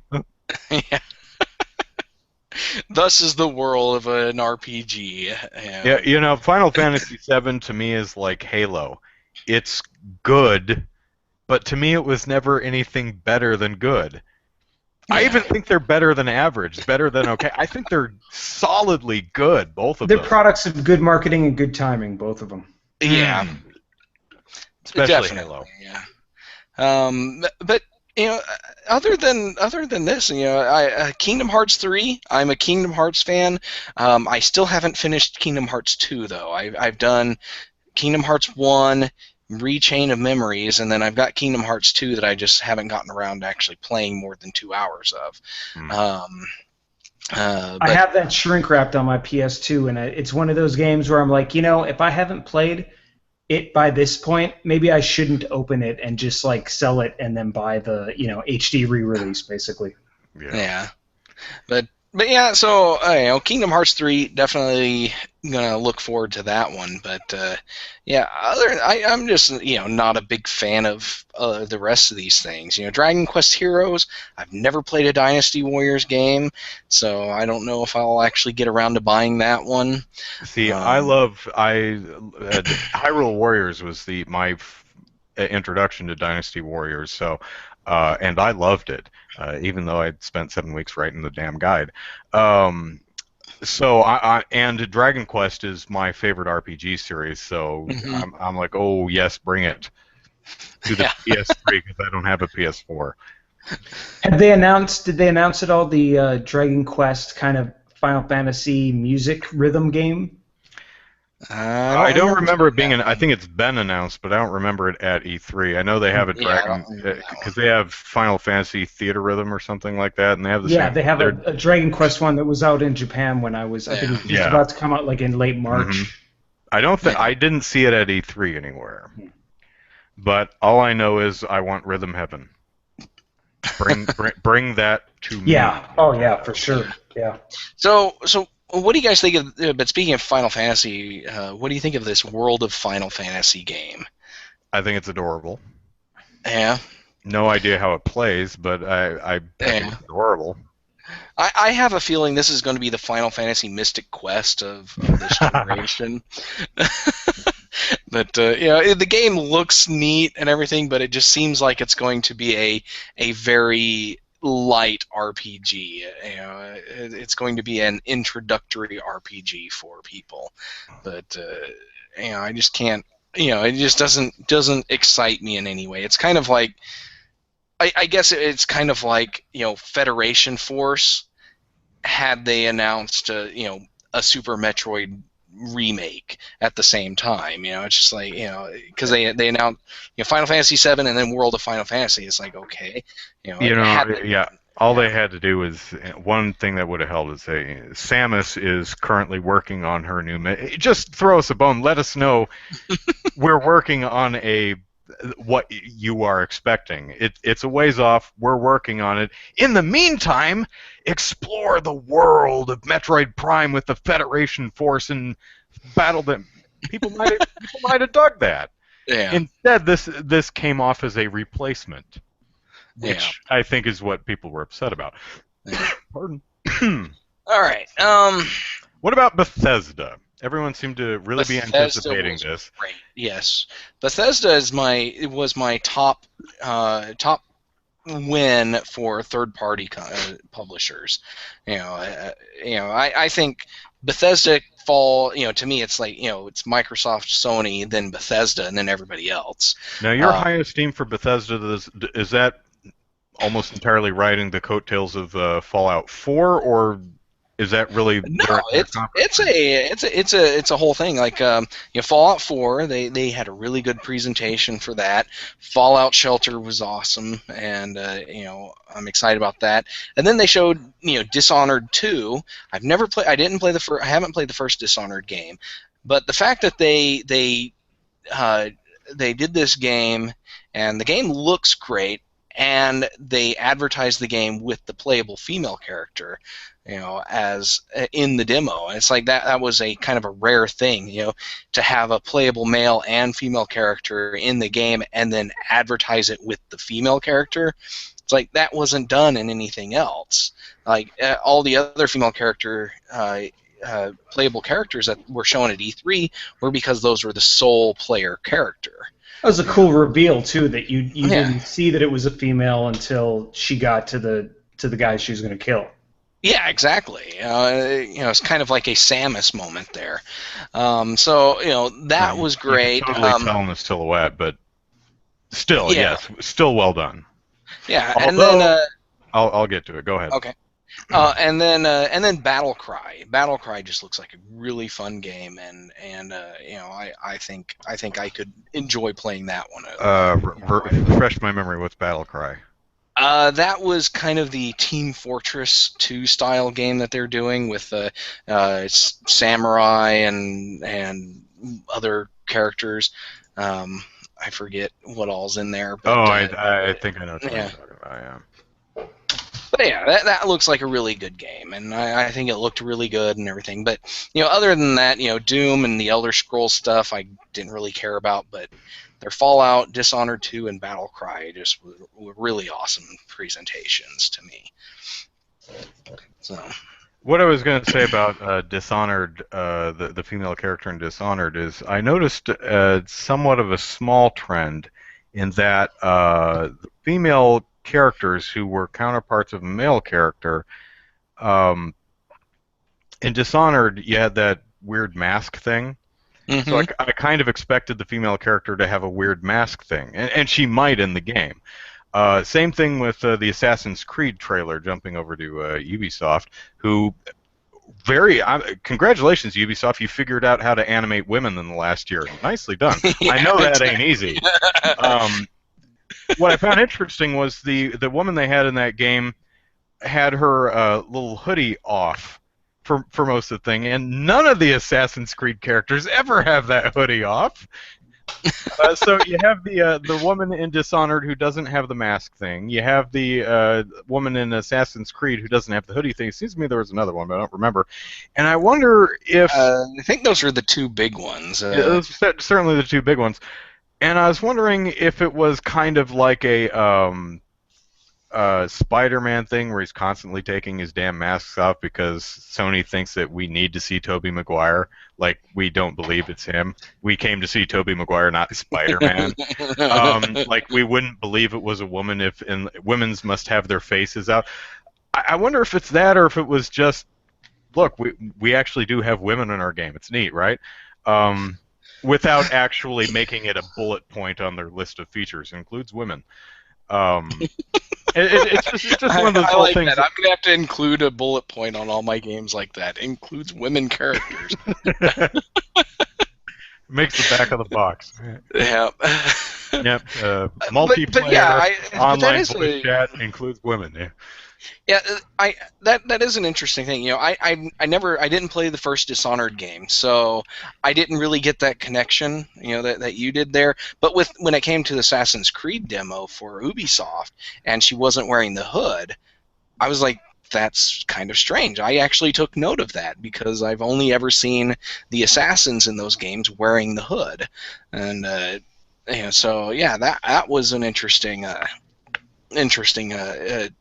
thing that I noticed in there, but yeah, you know, but kudos to them for actually advertising, you know, Bethesda doing Dishonored 2 and then Ubisoft doing the Assassin's Creed game with the female characters, because you know, really when they did the Fallout 4 thing, mm-hmm. and they were, you know, they're showing off the customizable, you know, how customizable the faces were. Yeah, any race and then they actually, you want, you got it. Yeah, and then they were like, and you could play as a woman. And it's like, you know, the guy when they switched him out, the guy was a black guy, mm-hmm. and you know, then they messed around with the woman again a little bit, and you know, I was like, oh, cool, let's see how they do this, and then they switch back to the guy, and then default him back to plain white guy, right back and to then they go, and then they go off to play the game. I'm like, oh, guys, you missed an opportunity here. You could have at least kept him the black guy. There's some easy brownie points, but in all fairness, our industry is making wonderful strides in the right direction. Yes, they are. You know, the fact that, you know, a lot of games this year have playable female characters, and they're strong female characters, and they're getting front and center attention. And then you know, and then you've got the customizable characters like in Fallout 4 and other games. You know, for diversity of player characters, we are getting a lot of, making a lot of great strides this year. Mhm. And so it's totally awesome. So. I love variety. I love it in my playable characters. I love it in. I also love it in genres, and we're seeing that too. We're seeing, especially with the indies. The indies always come up with some of the. Don't know if it's going to work, but it's new and interesting and neat. So. Yeah, like Beyond Eyes, the game where you play a little blind girl. Unfortunately, there are about 3 different indies who have this wonderful, hey, let's play a blind character idea. but yeah, Beyond Eyes does look pretty neat. Yeah, it does, and when they had I forget what her name is, but the designer behind the game on the PC gaming show, they had her on, and she talked about how she didn't explain everything in detail, but she talked about how you use your senses and your other senses to kind of compensate. And you're like, oh, I hear something that sounds like a fountain, and then as you approach, you find out, oh no, that's a sewage drain, and because you get close enough for your sense of smell to kick in, and so yeah, Although really, I think I would smell a sewer flow pipe before I would hear it. But Sharita Halito, I have no idea how that name is pronounced, but something like that. Yeah. So Doom. I like Doom. I actually came in late on the Bethesda show, and so I missed the Doom presentation, but I don't care about Doom, so I didn't miss anything. I don't. Doom is weird. Doom is something that I like but don't care about. It's kind of like that movie that you would never grab off the shelf and put in your DVD player, but if you flip through channels at 2 in the morning and it's on, you'll just watch it. Doom is like that for me. If it's in front of me, I'll play it, but I would never go out of my way to do so. I so love the first 2 Doom games. The old school Doom are so great, and they've never. I mean, I actually like Doom 64, even though it had virtually nothing to do with the original titles or developers or anything. But true, but it felt like Doom. Yeah, and this trailer, there was some cool gore effects. What I was kind of hoping they would do is sort of follow in Mortal Kombat's footsteps, and that they would keep the gameplay kind of old school and just kind of update the presentation, the production values. I mean, I don't know how many. I don't know what kind of lasting power there is in chainsawing, the 50th guy in half. Because I was seeing duplicate chainsaw battle damage from just that one little trailer. Yeah, it's kind of a have your cake and eat it too. They're trying to keep that speed of the original Doom, but they're slowing down for the visceral chainsaw kills, which don't match the speed that game is trying to go. And some of the finishing moves, it might just be that maybe it looks better in 60 frames in front of you, but on the stream, some of the finishing moves went so fast I couldn't tell what was going on. And I'm a stuntman fight choreographer, and I still, so I really try and pay attention to that stuff. And I was like, what did he ripped the guy's jaw off, I guess, or there was a flash and the dude was dead. It was kind of. Yeah, it was definitely too fast to really register what was going on. The game is also very yellow. Isn't? Yeah. It's not red like the original Doom. Because I saw pictures online of where people recolored this new Doom game to the original color palette. Yeah. It doesn't need to be exactly that. The reason it looks better is not specifically because it's red and blue, but because there's contrast. They really need to figure. They can go with a yellow look because maybe they're going for sulfur and that kind of feel is what hell should be. So that's why they're going with the yellow. But they need to find contrasting colors because everything just kind of looks the same. But that's why the red and the blue work so well because it pops and you can see it's a big blob with an eyeball and a cavernous toothy maw. With the how it looks now, there's blobs moving around. I couldn't. What are those things called? Cacodemons? Cacodemons? Yeah. Cacodemons. I actually didn't recognize them as cacodemons at first because there's not enough contrast there to really identify it. It's just a big moving mess. So I don't think it really needs to slavishly adhere itself to the original Doom color palette. It just needs to realize that there are colors other than yellow, and needs to figure out enough contrast so that we can differentiate between things. That might be a character design issue too, though, because I wasn't really thrilled with that dude with the like rocket launcher shoulder pads or whatever. He just kind of looked out of place, and even the repetition of the kind of more dumbed down enemies. It's like, we played Dead Rising, we played those kind of games where we can see that you can make a huge variety of kind of fodder enemies instead of just reusing the same model over and over again. I also kind of miss the HUD with the little dude at the bottom whose face gets progressively more hamburger. I love that. Yeah. I want that back. More games need that, rather than the screen slowly going red, the edges of the screen bleeding. I've always kind of hated that. I like Doom Guy getting black eyes and split lips and stuff. Yeah. I don't know. I just always like that.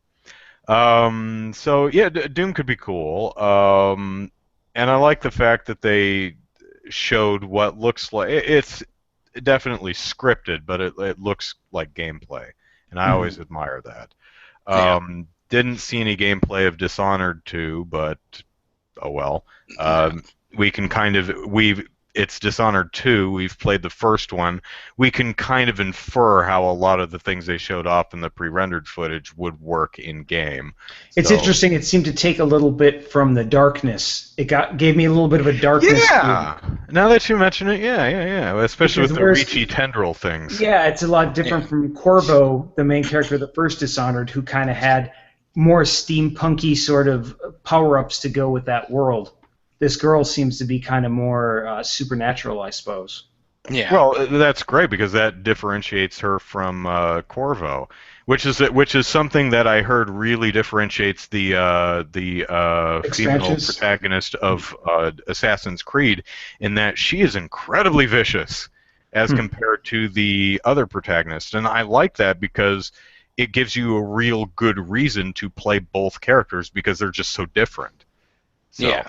If that indeed ends up being how these two games play. So, okay, Fallout 4. I'm gonna buy it. I didn't see a whole lot that made me not a whole lot of wow factor with it, and it's funny because they focus on this dog, right?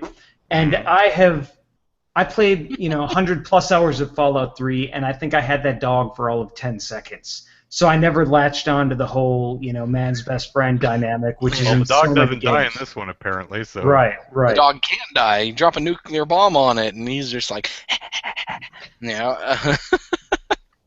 but he's like the little kids, and he's like the kids of previous Fallout games.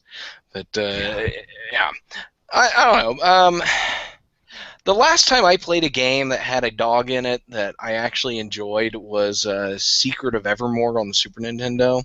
And that's just because that was the game that spoofed a lot of B movies and stuff in it, and that was cool. How every level, every world, your dog was different. Like one time it just looked like a toaster because you're in this futuristic world. Yeah, another time it looks like a poodle.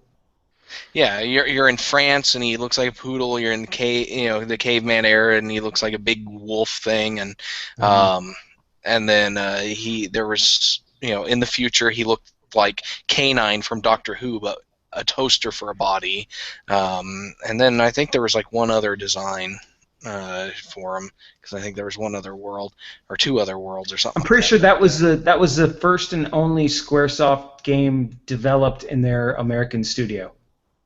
Really?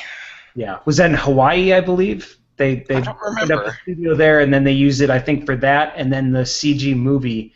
Although I could be mistaken, maybe they did a whole different American studio for the CG movie, and like that was all that did. Yeah. I don't know. But, the last dog I remember in a video game was in Activision's Gun.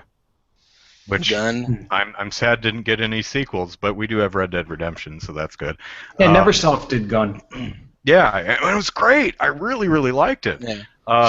You don't have a dog though. They're just dogs running around the town with the saloons and stuff. And so I said, "Oh, a dog." So I took out my bow and arrow, the one with the dynamite attached to the end, and I shot the dog. And it went "Arf!" as it exploded, and then I felt really, really bad. Nice. I said, "Oh my God, I'm a monster!" And then the posse came after me, and I had to kill them all. Yeah. Okay, I do remember one other game with a dog companion, and that was Final Fantasy VI. Shadow had his dog. I forget what the dog's name is. Interceptor, yeah. That was always cool, and I always felt bad because the first time I played through the game, I actually killed Shadow, and his dog was left all alone at the end of the game. Well, saving it was really difficult, wasn't it? You had to kind of wait until the countdown timer was almost done before she would kind of show up. It wasn't difficult. It was just a long wait, because getting to the end where you actually have to wait for them is no problem. It's just the fact that once you get there, you're waiting for 5 minutes because the designers expected you to take longer to get there. Or just expected you to take off, and that was almost kind of like an Easter egg that you could have him survive. Yeah, exactly. And so the first time I played through, I just kind of jumped straight down into the airship and was off. And then I learned later that you could actually save him. I was like, oh. So the next, every other time I've played the game, I always save Shadow. But I'm trying to remember the name of the game. There's a game where you play Dead to Rights, maybe, or you play a cop and you have. Oh yeah, Dead to Rights. Mm-hmm. That. Yeah. He's like a smart bomb that you can kind of send him after anybody. And you send him after people's balls. You say, "Go bite that guy in the groin." It's hilarious. And the chopper stick bones. It is so funny because you're like, "Kill," and the dog runs and tackles a person. It's just, that was so funny. The game is really not very good, but that dog. Oh, I thought it was. I thought it was really good. I thought it came about the same time that Max Payne did, and it did a lot of similar kind of noir bullet time stuff. But I actually thought that it was a better game, especially when they ported it over to PS2. I think they got rid of some of the kind of fattier bits from the Xbox original. Yeah, I played it. Where did I must have played it at a friend's house because it doesn't sound like a game that would have been in like a Fry's demo. So maybe I didn't give it enough time. But from my memory, I just really got a kick out of the dog, but wasn't really digging the game itself. Maybe I was playing the wrong section or something. Who knows? But yeah, dogs in games are great. We need more Fallout. Why do we not have a Fallout cat? I want a Fallout cat. DLC, baby. That's the horse armor for the dog. Someone's going to mod in a cat, and you'll say, "Go grab me the screwdriver, cat," and the cat just sits there and ignores you. Yeah. Come on, cat. Let's go on an adventure. The cat licks its butt. That is an adventure to a cat. Yeah. All the wonderful new things I find. Yeah. But But going back to Fallout 4, they are really emphasizing the customization of the you can build your own shelter, you can build your own weapons and your own armor and everything, and a lot of some people Feminist Frequency pointed out, it's like all this customization is designed for only one purpose: to kill other things. It's like, okay, can you make custom weapons that are non-lethal and stuff like that? Because they didn't show anything like that. Well, that's not totally true, because they did show that you could hook up light panels to glow in different colors, so you can build a signboard that says "Andrew is awesome" or please don't raid me. I don't. Granted, a lot of it is home defense. That's what the game is, but I wouldn't say there. A lot of it is appears to be setting up gardens and stuff. I guess so you could live to fight and kill another day. To me, that's not what Fallout 3 was about, though. Fallout 3 was about exploration and then finding these little stories, like different vaults that had, everybody's still asleep and you go in their dreams, or the one with Gary and every single person in that vault is a clone of Gary. Like those are the little kind of side stories that stick with you and make you want to explore the entire world. That to me was what Fallout 3 Yeah. was all about. How excited are you guys about the extraordinary level of detail that these build your own base things have? I mean, it's not just take a base, plop it down. You're literally putting down the floorboards on this one and putting chairs and things inside it. Is Yeah. that something that appeals to you guys, or are you Um, just going to go out and explore? Well, I think you would have to build a base because the game seems like that's what it's going to be. You have your central base of hub of operation where you go out and explore for a day or two, but you always come back to this thing. So you're always going to be upgrading it, and and there's that possibility that your home could get raided while you're gone. So yeah, you're going to want to upgrade the defenses, so that while you're gone, you have these automatic turrets or whatever, electric fences and stuff, set up. Yeah. So I think that could be a lot of fun. You probably won't spend the majority of your time in it, but you'll do enough to actually make some cool buildings. Yeah. I mean, it was neat in Skyrim to upgrade different houses and buy some property. It was kind of cool in Vice City to buy, say, a radio station and have it start making money. It's kind of cool in Assassin's Creed 2 to have that area and kind of invest money into it and build it up. But I don't see that as a major gameplay component, especially in a game where it's traditionally, like I said, about exploration. I don't really care what happens at home. I care what happens in front of me and out in the wilderness and how I survive or not. Yeah, I definitely see people spending more time in the weapons customization and the armor customization than they do building houses. That's a guarantee there. But I think a lot of people are trying to capitalize on that sweet Minecraft business. People like building stuff. Yeah, but speaking of that, one of the things that they didn't touch on in any of the presentations I watched, but it's like, how much scavenging are you going to have to do to get the components to make these massive plasma sniper rifles and stuff that they were showing off? It's like, are you going to be able to find enough components early on in the game to make a cool and effective weapon? Or are you going to be spending like 10 hours making something better than the pea shooter you start out with? Well, what's interesting is the various doodads you can cobble together appear to be build this, you need 4 things. So, one of the things from this category, which includes 5 things, one of the things from this category, which includes 4 things, and on and on and on. So odds are you'll have something from each category, and if you're only missing one category, you go out into the wasteland, odds are better that you'll find one of the 4 or 5 things in the list rather than looking for that one damn bolt or dongle or whatever. So it sounds like they're handling it in a smart way that won't be needlessly frustrating if building and crafting is something you want to put a lot of focus into. I mean, you put it that way, and those Bethesda open world games, how many things can you steal and pick up that are useless? You can get ladles, you can get stools, you can get vases, you can get all this stuff. So I guess if some of that stuff will end up having some type of value. Plates. Yeah. Like if there's a reason to kind of be on like a checklist of things to be on the lookout for, that's really cool. And then some monetary value to those stuff like that. That's a smart idea because those worlds are so vast. It gives you another reason to kind of start looking for stuff other than like, oh, I can sell this potato for 2 gold later on. Oh boy. Mm-hmm. Mm-hmm.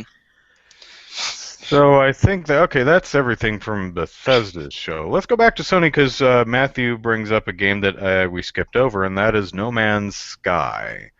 I think that's Sony, right? That's a PS4 and PC Sony game, right? Yeah. Okay. So I am going to say something that I guess is extraordinarily controversial here, and it's really the same thing I said last year when I saw No Man's Sky. I'm not into this game at all. This looks boring as hell. I'm glad we've finally learned a little itsy bitty bit more of what you actually do in the game, which appears to be not much. So Yeah, it's like you go can to the someone explain to me world. why people are over the? I mean, I appreciate the scope of the game. That's really impressive and interesting, especially from a programming standpoint. But just as a game to play, I'm just really not seeing the appeal on this one. What do you guys think about this game? I'm with you, man. It looks pretty and it seems to use some neat tech and ambitious, but as far as fun factor for me, I don't really see it yet. And I'm a hard sell when it comes to flying games. I really need, as great as like Ace Combat 4 is, I still don't gravitate to those games normally when I want to play something. So it takes a little bit extra just to make me go and pop in a game where I'm just sort of flying around.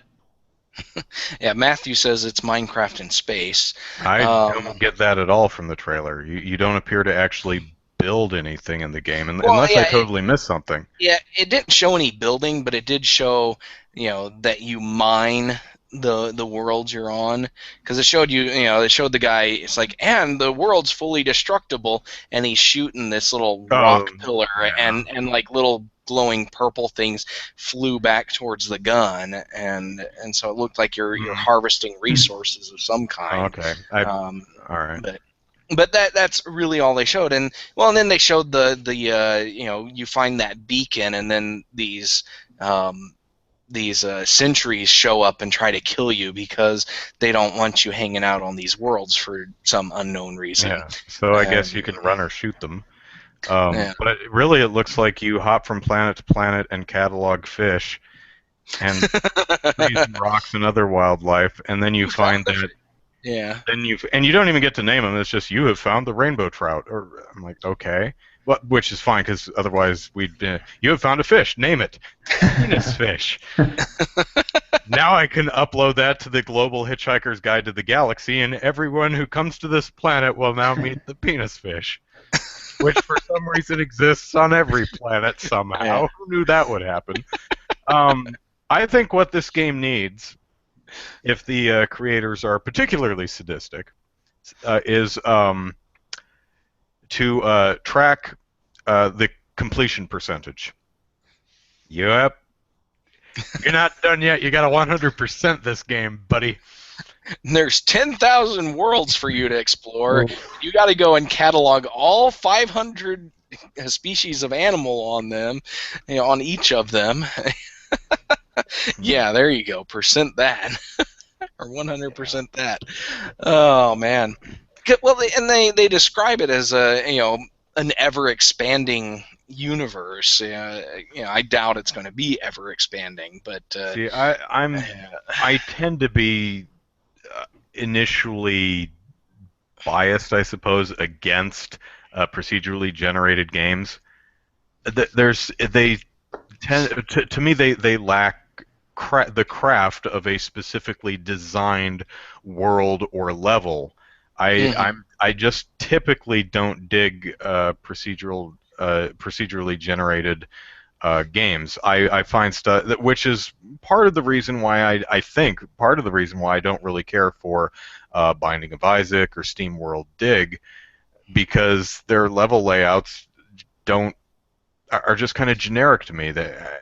On the other hand, maybe it's because I know they're procedurally generated, and I've put myself in the mindset that computers can't design things as well as we can. I don't know, but typically procedurally generated stuff is at least initially a turnoff or red flag for me. Yeah. I can see that. That makes sense. I mean, I've never minded the fact that Diablo did that. I didn't mind the fact that Rogue Legacy did that. Although that would, that's a game where you would keep dying and keep playing the new castle all the time. Yeah, that's also the kind of the point of that game, I suppose. So that kind of, although it is weird. How the hell does this castle keep changing who's shifting the rooms around? It makes no sense. Yeah. That is a cool game, though. See, Laughter, yeah, SteamWorld's the bits you dig through is it's randomly generated rather. It's randomly generated each time you. Yeah, each time you play the game, it's a random layout. Yeah. But it's essentially just a big chunk of dirt with minerals and ores and stuff littered about. So Yeah. you are essentially building the level, so the layout doesn't matter as much in that game. I don't think being randomly generated really affects that game in any negative way. But that's a good example of taking a game that doesn't, its core gameplay isn't that exciting, of like Dig Dug with no enemies, basically. Mhm. But the way that they balance that, as far as, you know, trying to get further down and going and selling that stuff and upgrading your character, like if they smartly implement that stuff into something like No Man's Sky, I could definitely see myself really getting into that. Yeah. I think really the problem I have with No Man's Sky is I'm not sure if the developer's holding back or he himself isn't quite sure what he's doing with the game, because I've seen him in interviews and he sees that I've gone way too far and I don't, so I'm not sure if he's totally feature locked on the game as to what you're going to do. Maybe he's being hesitant because he may have to cut a bunch of stuff and doesn't want to promise something that won't actually be in the game. I'm not sure. I just haven't seen anything from No Man's Sky that says, "Ooh, I want to play this." Because I watch the trailers and I'm like, okay, so you can fly around and you can fly to any planet and then you can land and walk around and what? And that's Which it? sounds like the parts of Mass Effect that sucked. Yeah, yeah, it's the worst part of the original Mass Effect. Well, I guess it would be kind of like too. Making a sailing game based off of the Wind Waker sailing functionality. Just take the sailing game and just do that. Yeah, it's just sailing. What else can you do? Nothing. You just sail. If they had the pretty and song relaxing. Sailing in that, I would be interested, though. yeah. Put some yacht rock up in there. All right. We haven't talked about Microsoft's conference. Did we? Thought we talked a little. Really. Well, I think we mentioned a couple things in passing, but we really haven't. Oh yeah, we haven't gone into detail of that. Okay, let's get this out of the way. EA Access. What do you guys think? I don't care. Yeah. EA has almost nothing I want to play, so. It's not for me. Usually with EA games and Ubisoft games, they have some stuff I'm interested in, but usually if I can wait 6 months, I can get it for like $20. Yeah. Basically what this is it's PlayStation Now with just EA games. And I'm like, there's just zero interest in it for me. It's like, why do I want to rent 50 EA games that I'm not ever going to play? It just seems really stupid. But this is just something EA seems to think they need to do. EA seems to think they need to compete with Steam, so they made Origin, and now they seem to think they need to compete with PlayStation Now and other game streaming services, but they're just going to do their own games and not anybody else's games. And I mean, I applaud them trying to do their own spin on stuff. We need people taking certain ideas and putting their own spin on them, and maybe stuff will work better, maybe it won't. And if they're not losing a lot of money, or people aren't losing a lot of jobs because of that stuff, then give it a shot. And there's probably people out there who would get into a subscription-based model. Me, with the amount of games that I have, I just don't really see it. Yeah. I must take a quick restroom break. You gents keep talking. Be right back. All right. But out of the games that they showed at Microsoft, he's going to be gone there. Recore sounds like an interesting concept. Mm-hmm. They showed zero gameplay from it, but it definitely looks like it could be an interesting game and a fun game, depending on how things work out. And the fact that this is another one of those games where they showed a female main character, as and as far as you can tell, that's going to be the only playable character. So, that's going to be interesting. But there was some other game that was showed at E3 I forget what it was, but it like had these little glowing orbs inside the middle of the monsters and stuff, and I'm like, oh, is this another Recore game? Well, what did you think about Halo, the new Halo? Because that's It's obviously the Halo. kind of big deal for them. I It's don't think it's Halo. Halo though, because it's to me again, like I said with Metroid, Metroid is Samus running around. Halo to me, Yeah, as much as I liked Halo Reach, is Master Chief running around, and at yeah. least the demo that I watched had no Master Chief. They were like, where did Master Chief go? I hope he's on that ship that just ran away. Like it seems that they've put a Master Chief squad is thing. missing. Yeah, but there's enough squad-based games, and Yeah, Halo to me is not really a squad-based yeah. game. I think I if don't we talk know. about female characters, it's cool that pretty much half of the playable characters are female, and that's kind Yeah, of neat. But it just I Space Marines aren't that cool except when they're Master Chief. yeah. I don't know. I I still think just Master Chief is one of the most generic game characters I've ever Sure. seen. Even the name, although yeah, that is kind of the point. Uh, yeah, but even the name. Halo 4 gave him a personality though because the banter and the relationship with him and Cortana in Halo 4 really added more depth to both of those characters than any of the previous ones combined. That really made Halo yeah. 4 worth And playing. Is that Suzanne? no, this is Shannon. Shannon. This is Okay. this is my youngest daughter. I was gonna say she hasn't aged then. But I'm just not I never got into Halo. I played the Yeah. original one with a friend, and I was just like, okay, this is like every other shooter I've ever played, and I just never cared for it, and so that has just carried on through all the other Halo games, and I just have no interest in this one either. So Wow, that's an indictment right there.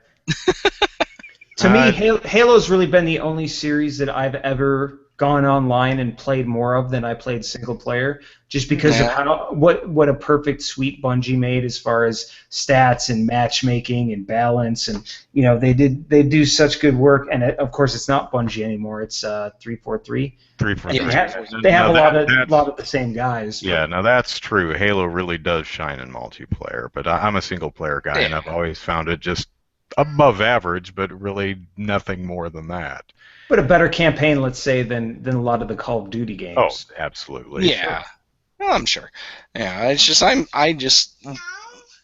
not a big fan of them. So here, go to mommy. Mom, help! Take it, take it, take it. Yeah. But yeah, I'm not a big first-person shooter fan to begin with. I'll play them occasionally. Like I played Unreal Tournament 2004 to death in college because that was the game all of us had. So but but that was just all done multiplayer. That's all I ever did. It wasn't a game that I played on my own.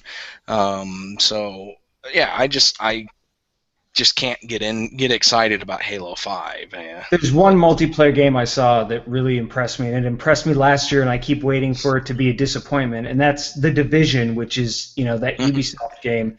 And again, their multiplayer trailer looked pretty awesome, and I know that it's not going to be indicative of gameplay. I got my expectations way low on that, and again, I'm not a multiplayer guy, but they're really taking multiplayer in a clever way, and now they're adding the loot and the betrayal aspect, and it's exciting to watch at the very least. Maybe I blinked or something, but what exactly happened at the end of the trailer? So you had a group of players A and group of players B who met up, decided to work together, and Right. then completed their mission and hung out at the extraction point, and then Group A said, you know what, let's kill Group B and take all their stuff, and they Right. did. And then did one guy in Group A decide to kill everybody else and then just walk away? Yeah, exactly. He left the group, and one of the other two remainders was down, and then he kind of capped the other member, and then just ran away with all the loot. I'm like, so is he not getting extracted? Isn't that how you keep your loot? What if he gets killed? I mean, I thought he was the I think last. you're overanalyzing this a little bit. Maybe I'm like, but I'm looking at this game. I'm like, well, this is going to turn into everyone just shoots everyone. This is going to be the very end of Reservoir Dogs in every single situation. I don't think anyone is ever going to play nice together. Are I you have saying no that faith. people who play multiplayer shooters online aren't really kind and generous individuals? Yes, that's exactly what I'm saying. I trust no one. Yeah. But yeah, this strikes me as a game that is going to not quite live up to its promises. And I say that mainly because of Ubisoft's track record. This feels kind of like Watch Dogs. It feels like I sense the game will come out, it will be pretty good and do a lot of things really well, but it won't quite meet the promises that 2 E3's worth of game trailers have given us. Especially day one. Well, yeah, it's probably not going to work at all on day one. But I guess any retail release could be said about them. But I do like the world of The Division. I do find the game quite intriguing. I just don't know if I actually want to play it with anybody. See, I am such a single-player gamer. I get annoyed when anyone else is in the game. I'm like, go away! Oh, another player group. Go away! My game, mine. So how about Rainbow Six Vegas? Did you ever play that? Because that to me was a great fake multiplayer game. Because you were telling guys to breach and clear doors, and you were dishing out those commands, and it was. Yeah, I have no problem with squad-based games as long as I'm the only one playing. I've played some of the Rainbow Six games, and I actually quite like them. Blue team go, or I'll position them around the map and have them breach a door and kill me with a flashbang because none of them can throw straight. Throw the flashbang in the room and they throw it right on the floor. It's like, no, you asshole. Or wait a minute, is that Rainbow Six or is that what game am I thinking of? SWAT. I think it's SWAT I'm thinking of. No, the character AI in that. I think it's one of the SWAT games I'm thinking of. The character AI is so bad. Yeah. All right, but back to Microsoft. Andrew, what did you think of Recore? Recore. As all of you can expect, was annoyed that they didn't show any actual gameplay footage. Yep. Having said that, they showed enough where you can get an idea of where the game is probably going. You have a glowing blue ball of energy that you can plug into different robotic forms. Little dog robots, big monster smashy robots, and the more of these blue balls you can collect, you start to amass an army of robots that, if they die, you just plug them into a new one. Interesting game concept. I kind of like that. Yeah. When I get blue balls, I have to plug into a new one. Okay. Not the same one, but a new one. It has to be new. Yeah. Yeah, I think up the rating of this podcast. Yeah, I think Recore, I think, was a really good game to show off as early on in the show. It was just something completely different. A brand new franchise, and a concept that we haven't really seen before, and a playable female character. So it was all around something fresh and new and something to get excited about. Yes, and I'm with you. I would have loved to have seen some gameplay, but unfortunately, that's just how things might go. Be just really early in development. They might not have any gameplay ready. Probably, that's kind of the difference between Nintendo and everyone else. Is Nintendo says we're showing games from this year and what's planned for the first part of 2016. Everyone else is like, hey, this is a game that we're near to. It could be out in 3 years, 4 years maybe. We're happy to announce it now. You're going to see it at the next several E3s.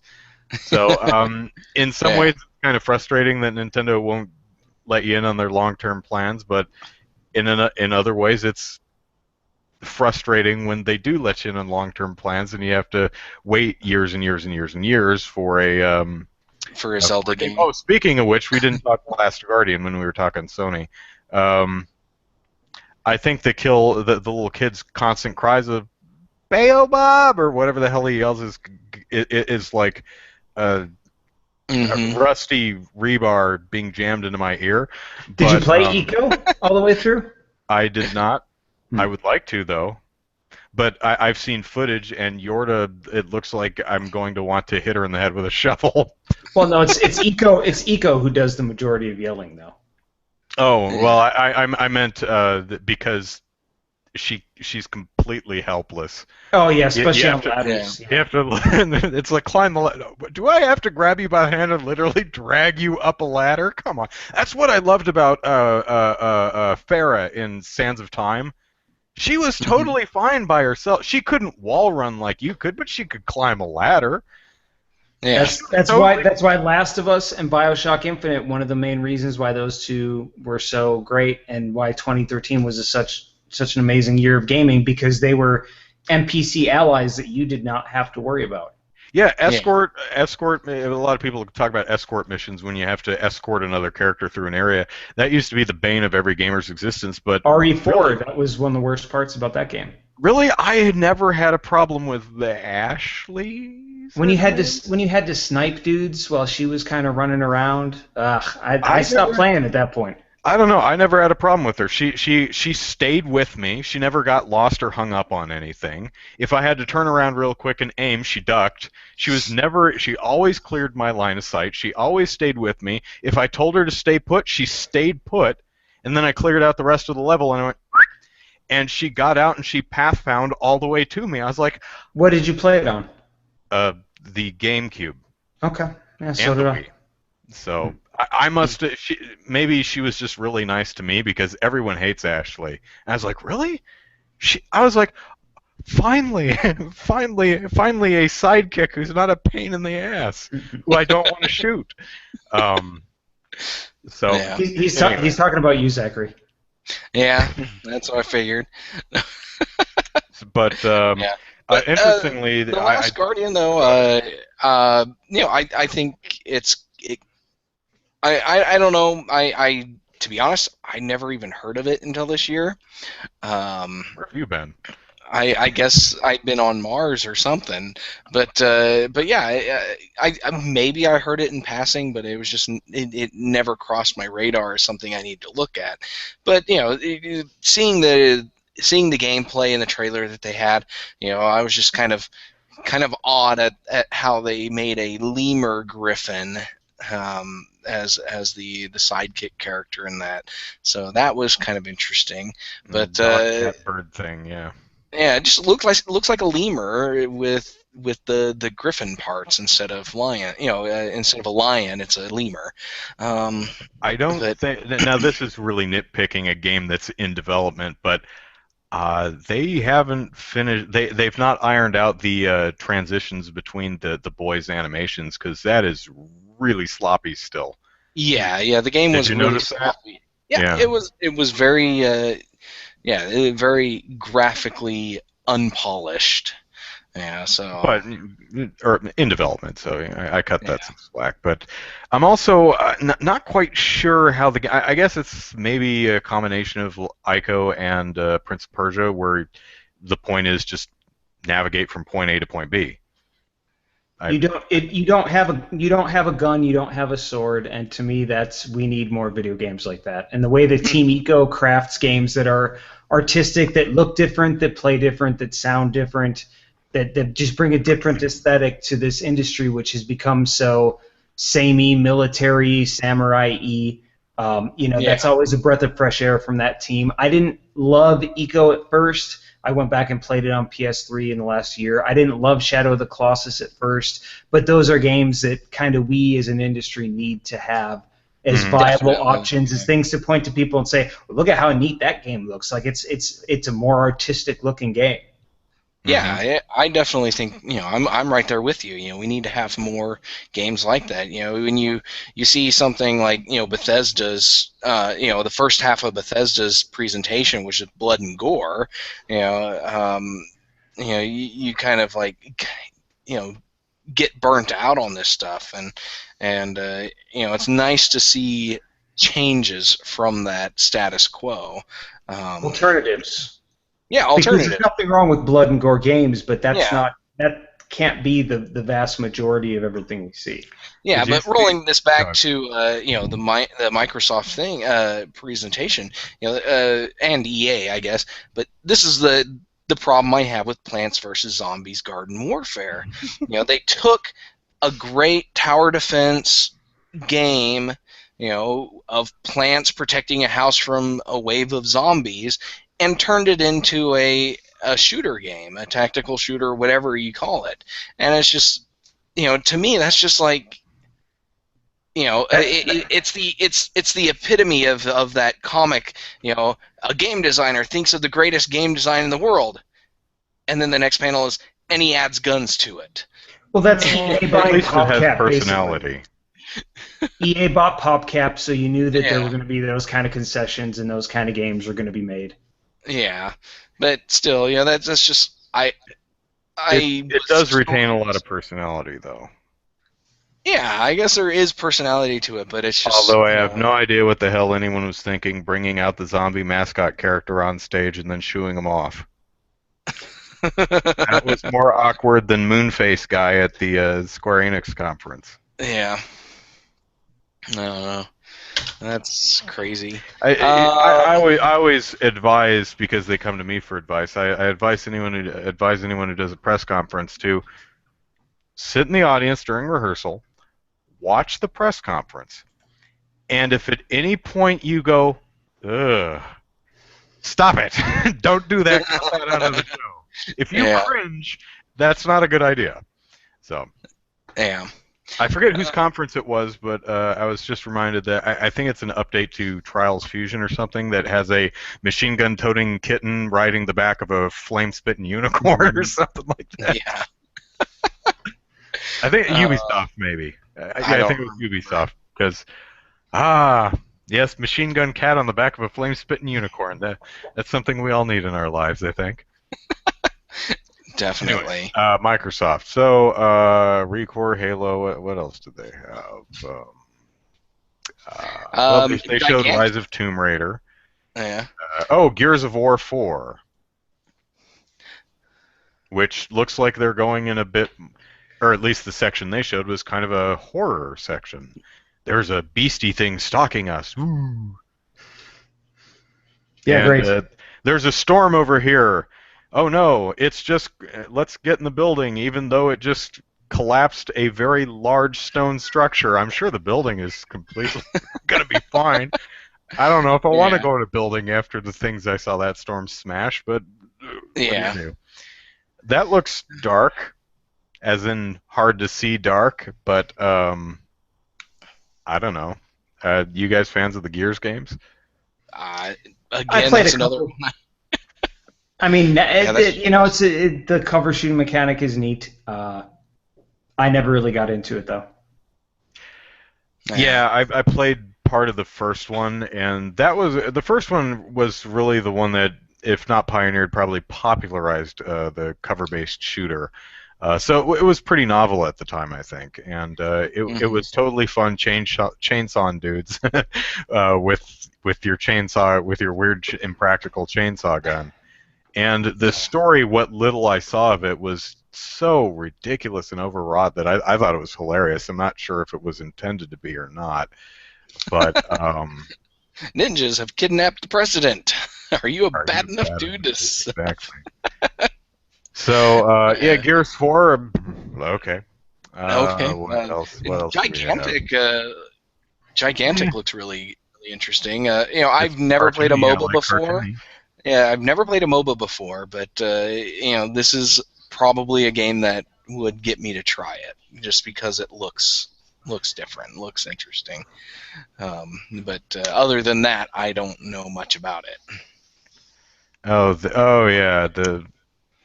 I have to say that lowering a car on stage from the ceiling really added to the Forza 6 announcement. Yeah.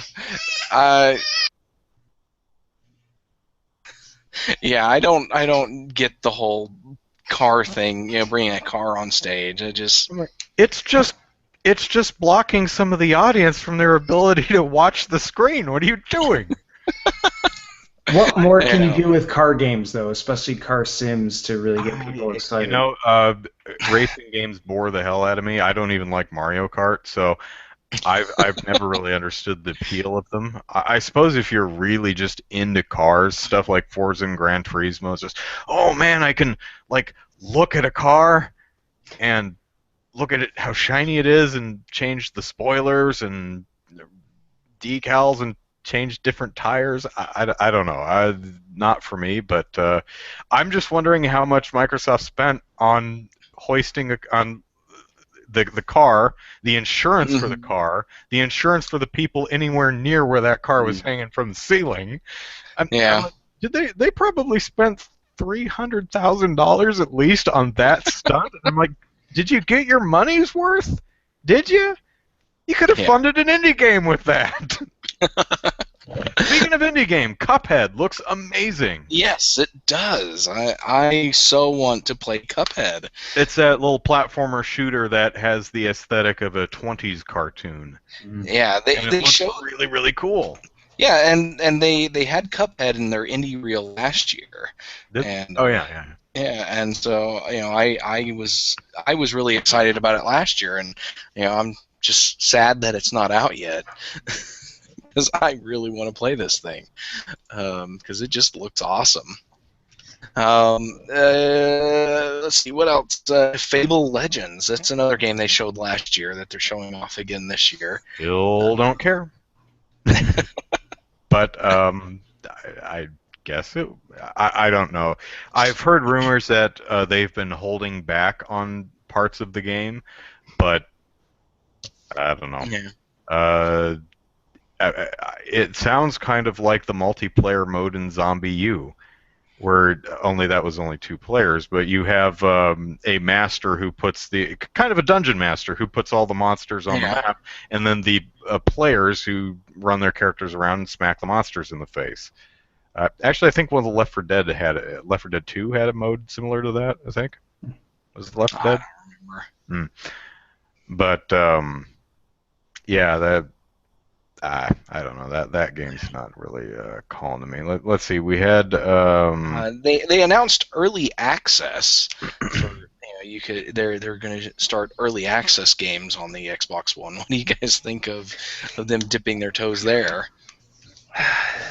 I never really liked the idea of that in PC games. I like to play games that are finished. I'm not even like a playable demo kind of guy for the most part, because I want to play it when it's ready to be played. And to me, if it's not out and patched at this point, that it's not ready to be played, and I don't want to taint my experience of it by playing an inferior early version of something. Mm-hmm. Well, that was interesting because Square Enix announced that Hitman would release incomplete. I forget the way they worded it, but essentially the game is going to be functional, we hope, but all of the game's story won't be released with the game. It will roll out, released in the successive months, which sounds like DLC missions. Because that sounds like a better way to sell it rather than saying we're selling the game before it's finished. You'll get the rest of the game as time goes on. That seems like a really odd marketing approach to me. Yeah. Yeah. I don't know. That makes me say, oh, okay, well, I'll buy it when you're finished. Exactly. Kind of like anytime Warner Brothers announces a Mortal Kombat game. Mortal Kombat, it's like, great, I'll wait for the Game of the Year edition when it has all the stuff in it. For $40. Yeah, but yeah, I'm not a big fan of the early access stuff, and I barely ever try out open betas either, just because I don't, I think my problem is I don't like the fact that companies release games that they know are broken because they know they can patch it later. That bugs the crap out of me, and so taking part in open betas kind of to me is telling game companies that kind of behavior is okay, just as long even though they're advertising as such, it just doesn't seem right to say that kind of behavior is okay. So I don't think I'll ever buy anything early access. I do back games on Kickstarter that I know I'm never going to play for at least a year. In fact, I think I've only gotten one game that I've actually backed on a Kickstarter so far, but I've only backed like 3. So I backed the Double Fine Adventure, but I backed it what I was really purchasing. From my perspective, what I was purchasing was the behind-the-scenes look at the development of the game, which is something I always find really fascinating. Yeah. And I loved it too. The documentary stuff that Two Player Productions did was really fantastic, and all of the development blogs from the various artists, programmers, developers, I found just absolutely fascinating because they really dug into the nuts and bolts of AI pathfinding, coloring, lighting, character animation, all kinds of great stuff. And I have a smaller background in programming, so I was able to actually follow all of it, which so I found it absolutely fascinating. Haven't played the game yet. Hope I hear it's okay. But Yeah. and that behind the scenes look actually came with a game, so that was nice. Yeah. Let's see. That seems to be about it from We've already covered the Microsoft. Rare stuff. So let's see, who are we on? Ubisoft. The one thing I didn't mention was what was the Pirates game from Rare. That that trailer did nothing for me. What did you think? Did that look like, ooh, awesome, new Rare game? Looking forward to playing it. I like pirate stuff. I'm a sucker for pirate games, so okay, fair enough. I'm going to get it because that's something that I know I will enjoy. Yar. I don't enjoy pirate games enough to get that Assassin's Creed Black Flag, though. I hear that's really, really good. I hear it's good too. I'm actually not a pirate game guy personally, but I did pick up Black Flag for a little bit. And when you name your game after one of the greatest punk bands of all time, you got my interest. Yeah. Well, the thing is I've never played an Assassin's Creed game, and so I'm like, okay, I don't know what to expect when they mash Assassin's Creed with a pirate game. That's just kind of where that's what's holding me back from actually buying that one.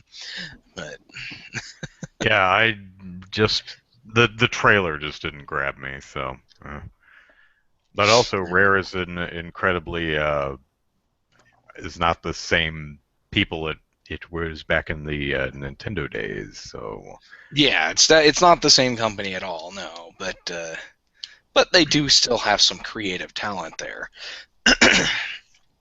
Yeah. Okay, so let's move on to the PC gaming show. Before we do that, I think we're getting into Peter Jackson, Lord of the Rings area for me. So I'm gonna bow out here from my hot lights on my face. Okay. No problem. All right. But thanks, guys. It's good talking to you again. No problem. Justin Leeper, thank you very much for coming on the show. And we're glad to have you. So yes, thank you much. All right, good night, guys. Thanks again. Good night. Take care. All right. All right. So PC gaming show. Did you watch this?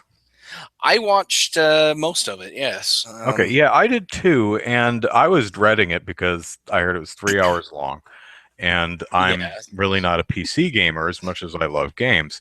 But I really quite enjoyed it. For 3 hours, I thought it was paced real well. They kept it real snappy. The host I thought was great. Yeah, he did a really good job, and I liked the format. The talk show format. That was really cool. I don't know. It was so unique that I really kind of dug it because I don't believe anyone's ever done it like that before. Because they had the desk and the couch and everything. And they kept the let's sell the new graphics cards thing evenly dispersed, so it didn't take up a 20-minute chunk and bore the hell out of everybody. And I still didn't like all that stuff. It was just didn't interest me at all. Yeah. I think the biggest problem with the show really was there was very little new and Yes, very not little. enough gameplay demos. The thing that Yeah. stands out to me the most was that game that was a cross between a like a roguelike and a bullet hell shooter. Uh, so Um, it was like a dungeon crawl. It was one of the games that they actually live demoed, and it was a dungeon crawler where you have two guys running around shooting stuff, but it's almost bullet hell type of bullet yeah, patterns I coming don't at you. remember that one. That one was pretty cool. But the And rest of them were all games we had seen. yeah, Um, yeah, that's how I was. I was like, okay, all the games that I've seen that I'm actually interested in, I've already seen in one of the console, yeah, one of the console pressers, no. um, or one of the other ones, and so it was just like, okay, but it was cool getting, like, Beyond Eyes. We saw the gameplay trailer for that in one of the console events, but then they actually got to talk to in the PC event. You actually got to talk, hear directly from the designer, hear from her, and have her explain the game and everything. And I thought that was really cool, really good and a different take on that. Um, it's just, the thing is, it was really long though, and that was my problem. I had to bow out like an hour before it was over, Mm. just because my wife was coming back home from out of town, and so she got home about an hour and 45 minutes into it, and I didn't get the chance to finish watching it. So Well, really, the biggest announcements from that show were we have a special announcement. Our game's coming to PC too. I was like, well, yeah, we kind of figured, being that you're on the PC gaming show. But yeah. really, those were the biggest announcements. No Man's Sky will also come to the PC. Yay! Okay. I mean, yay! Yeah. Because I'm a PC gamer who doesn't have a PC PS4, so yay, legitimately yay, but not a really a not the megaton, not really a world shattering announcement. However, what I really did enjoy about the show was when you have the Nintendo, uh, any of the other press conferences, Nintendo, Sony, Microsoft, EA, Square Enix, Ubisoft, uh, it's a large corporation. It's a big commercial. It's a large corporation selling you stuff. And as Hmm. cool as it is, and as entertaining it is, it almost becomes cynical in that way. Yeah. But this one, since the PC is an open platform, while they're still trying to sell you stuff, they brought out the developers, who mostly indie devs, who have a genuine care, love, and passion for video games, and are communicating and sharing that enthusiasm and love with you. And that is, in some ways, more palatable, and at the very least, really refreshing after all of the huge corporate expensive uh, Yeah. uh, big three and EA and Bethesda and Ubisoft. It felt more homey and comfortable and personable and relatable, Hmm. rather than big, really impossibly rich muckety muck getting up there, uh, talking spreadsheets and marketing speak and all that crap. But uh, Yeah. so I thought. I think for future PC gaming conferences, they're probably going to have to cut an hour. I think probably what Yes, happened here definitely. is they just invited everybody because they And didn't know, everybody and said they were everybody RSVP'd, and they're like, oh, coming. okay, well, Yeah. I guess we'll just give everybody 5 minutes. Yeah. Which kept the show moving. So even if someone came on stage to talk about a game you had no interest in, they were gone in 5 minutes. So Yeah. And there were a lot of games that I was just not interested in. But and I there, if most of the show was, the host interviewed the designer or one of the developers on the game, and then they showed a clip of the game. But then every now and then they had somebody come out who just did a stand up presentation rather than the back and forth between the host and the mm, thing. What did you think of that? You know, those segments? Depends on the person. There was one guy who got flustered and lost his place. Yeah, I remember But that. there was the one issue where someone's headset mic didn't work, and the host and the guest had to cuddle up a little closer and share a mic, which is adorable. Um, but it worked, because even if you much preferred the one-on-one interview stuff, the ones who got up and did their own presentation were like the graphics card sales, very evenly dispersed amongst a very long show. So even as someone who's not really a PC gamer, and by that I mean I prefer playing games on my consoles. The only games I really play on PC are adventure games, puzzle games, things like that. So, are you looking forward to American Truck Simulator? Oh gosh, yes.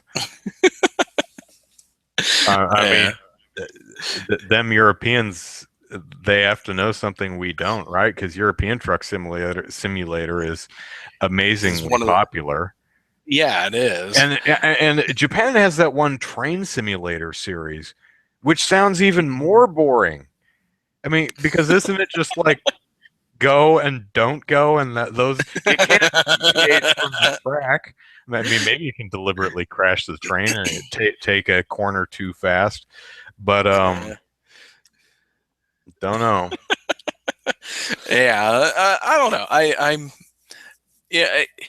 I see this game, and I immediately think of Desert Bus and Penn and Teller's Desert Bus. Well, it's better than Big Rigs. It's one of those games that's so horribly broken that everyone's talked about, and I've seen video footage of it, and it's absolutely incredible. There's almost no collision detection on any of the obstacles. You actually can't win the race. None of the other cars move or something like that. You can just drive straight up. There's no bounding box on the edge of the map. You can just keep driving out to infinity. If you drive backwards, you will accelerate to infinity or until your game crashes. Something like that. It's nice. So weird. That's great. Yeah. I'm trying to think. They did that one roller coaster game. Oh yeah, someone had it was all pre-rendered too, and I forget whose roller coaster game it was. And it took a while before we could figure out it was a roller coaster game, because it had this guy on a patch of grass being mean to some little girl. It was like 4-minute trailer, and then it was the first 3 minutes had absolutely nothing to do with it being a roller coaster sim, and then. So that was very interesting presentation. Now, what scares me is that trailer did not show the guy deliberately building a coaster that would kill people, because that's the thing that everyone wants to do. Yes, that's in those everybody. games. What everybody that's does. A selling point. That's a bullet point on the back of the box, right next to includes women. Includes women, crashable coasters. Yeah. Machine gun wielding kitten on a fire breathing unicorn. These are the bullet points you want on the back of your box. Yeah, definitely. No. But yeah, other than those, I just nothing really stands out to me. Just as I think back, because I didn't take any notes on that one. Yeah, I've discussed most of the games that. Now that there are a couple others, it's some indie titles that were kind of interesting. There's Adrift, which is spelled with a 1 instead of an I. For some I hate that. I really hate that. But it's a game where some people have called it Gravity, the Sandra Bullock movie, Gravity, the game. You are a astronaut who is stuck in a destroyed space station, and you're trying to make it home. And one thing that's interesting is I saw a developer interview from the maker of Gone Home, or am I thinking of a different? No, that's Tacoma, I think. Oh, Tacoma. Okay, yeah. Okay. Yeah, this one is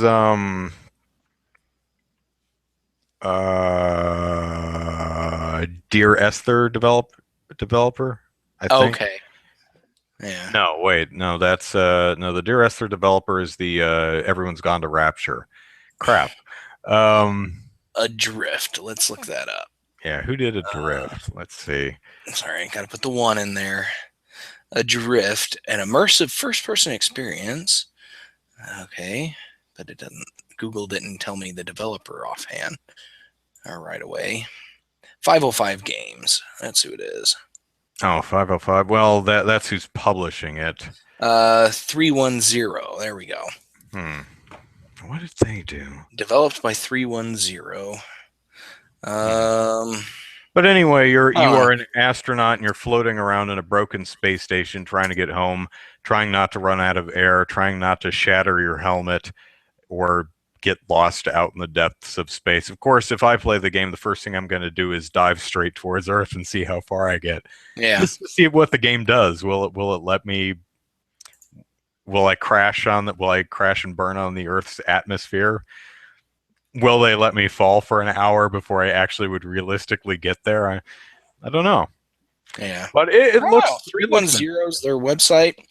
All it talks about is Adrift, so maybe this is their first game. I don't see any other games listed on their website.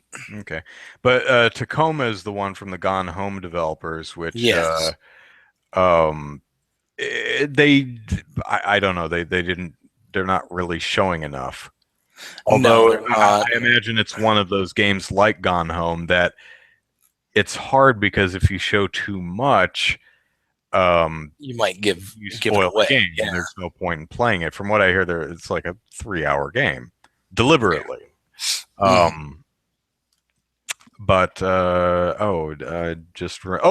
one big game we didn't talk about, I don't think, was Until Dawn, which is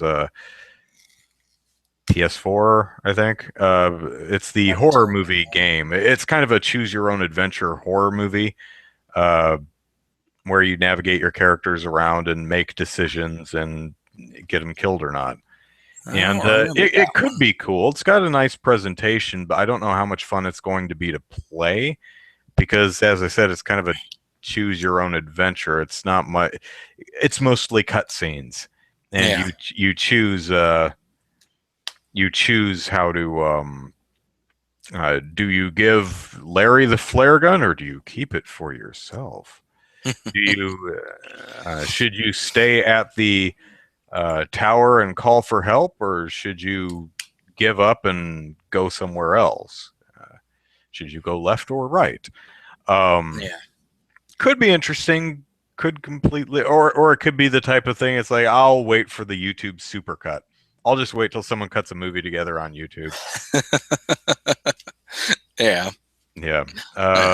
Matthew, you hope it's not another walking sim like Dear Esther.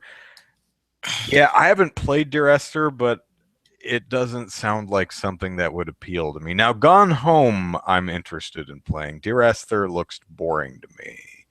And what's interesting is even the people who enjoyed the game said, yeah, you either like it or it's going to bore the hell out of you. Don't go in looking for what you would traditionally think of as a game. So,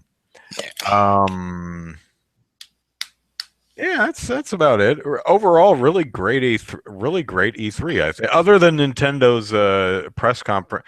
Well, Oculus Rift sucked. The conference did. Oculus Rift was pretty cool. The conference sucked. Nintendo. So kind of the same thing. Oculus Rift is cool. The conference sucked. Nintendo's cool and has some great games, but boy, did their press conference direct thing just drop the ball in so many ways. Although the Muppets were just adorable, and that front loaded a ton of goodwill because I was just smiling wide. In my mind, because I don't really smile that wide, but and then they went to Star Fox, which I personally don't really care about. Star Fox I like, but to me it's a rental. It's a game I rent for $5 at Blockbuster, go home, beat that day, and then return it. Maybe this game will be different, but I doubt it. It's fine, looks fine. Yeah, I'm sure it'll be fine. But I guess the only other thing that I can think of, we didn't actually talk about EA's press conference, but the only two games that I really care Mirror's Edge Catalyst, they're doing That's the true. prequel, and they're getting rid of the gunplay. Okay. So, well, the gunplay was something that everybody complained about because it just did not fit the rest of the game, and so they're getting rid of that. And then Unravel, where EA is basically Oh doing their yeah. own Woolly World type game, This which did not appeal to me at all. And I think it's just because of what they showed. I think the design the design of the character is cute. I think the concept is interesting, but what they showed did not show me anything interesting. It's just a character bouncing on platforms. The whole string trailing behind him thing did not come into play much. I mean, yeah, when he was talking about how he went to the woods and wrapped the string all over the place, and you have to worry about unraveling. You didn't seem to be actually unraveling. You didn't seem to have to worry about running out of yeah. string or getting caught on anything. Well, And I think the string seemed to trail behind you. I yeah. just don't think it was a great preview. Well, yeah, I think they probably again, this is probably early in development, but if they play it right, that string that's trailing behind you, my idea of this would be that string is your life. You have to get to the end of the level without unraveling yourself. Mm-hmm. So you have to be careful of how you use your string in order to uh, get through the puzzles and the Yeah. platforms and Yeah, see, stuff. that's what I was thinking too. And you get that sense from his description, but I Yeah. didn't get any of that from the actual footage they showed. It looked Mhm. like just a really slow, in the vein of a little Big Planet type platformer with a string trailing out your back end. And Yeah. occasionally you'd latch onto something and use it to swing across, but nothing ever really any more complicated than that. Yeah. Um, but we'll see. I read from some folks there that they were just completely charmed by it. Yeah. Mass Effect Andromeda, they didn't really show anything of. No, they didn't. It was a pre-rendered trailer again, but Mass Effect, so yay. Star Wars Battlefront, yeah, looks cool. Okay. Yeah. Yeah. But yeah. Really, nothing else in EA's press conference was interesting at all. And I guess the only other game I can think of that we haven't talked about that I was really excited about was Ubisoft's Trackmania Turbo. Yeah, that's a racing game, but I'm a huge fan of whimsical racing games like Micro Machines Racing and Mario Kart and stuff like that, and this just seems like it's going to be a lot of fun in that vein, where you get these really Hot Wheels style racetracks, with all kinds of twists and loops and all, jumps and everything. So looks like it'll be a lot of fun to play. So, Yeah. but yeah, but that's the last game I think, from my list that looked really interesting. Yeah. So Laxter asked any VR talk. Oh, we talked about it briefly, but Yeah, that was at the beginning of the show. but virtual reality as a whole, the Oculus Rift, Mobius, HoloLens, Morpheus, not Mobius. whoops, Morpheus. Sorry. Do you think this is gonna do an Ouya, or what's your gut feeling? It seems like they all want to target next year. Yeah, but are you I feeling think, it? What do you think? I'm not feeling it right now. I think this is very early on in the technology, and it's going to be many, many, many more years before we get it right. Mm-hmm. Where it's actually a mass consumer sought after item. Consoles are tried and true and everything. Everybody, you can make a viable business off of a console, but I don't think there's a viable business off of off of VR just yet. I think we're at the bare minimum 5 years out from making it viable. Yeah, but probably a little longer than that before it's something that you could really base your business on. Because I think really the main thing is that price is an issue. And it scares me that none of them have released a price. Yeah, exactly. So price is going to be an issue, and then the other thing is we're going to have a vertigo issue where people are just not going to be able to play anything with it because it makes them sick. And then that was one of the problems with the 3DS was that people couldn't play the 3DS with the 3D on for any extended period of time unless they were a special case. But there a lot of people just eventually just turned it off. And kudos for Nintendo for providing that functionality to just turn the 3D off.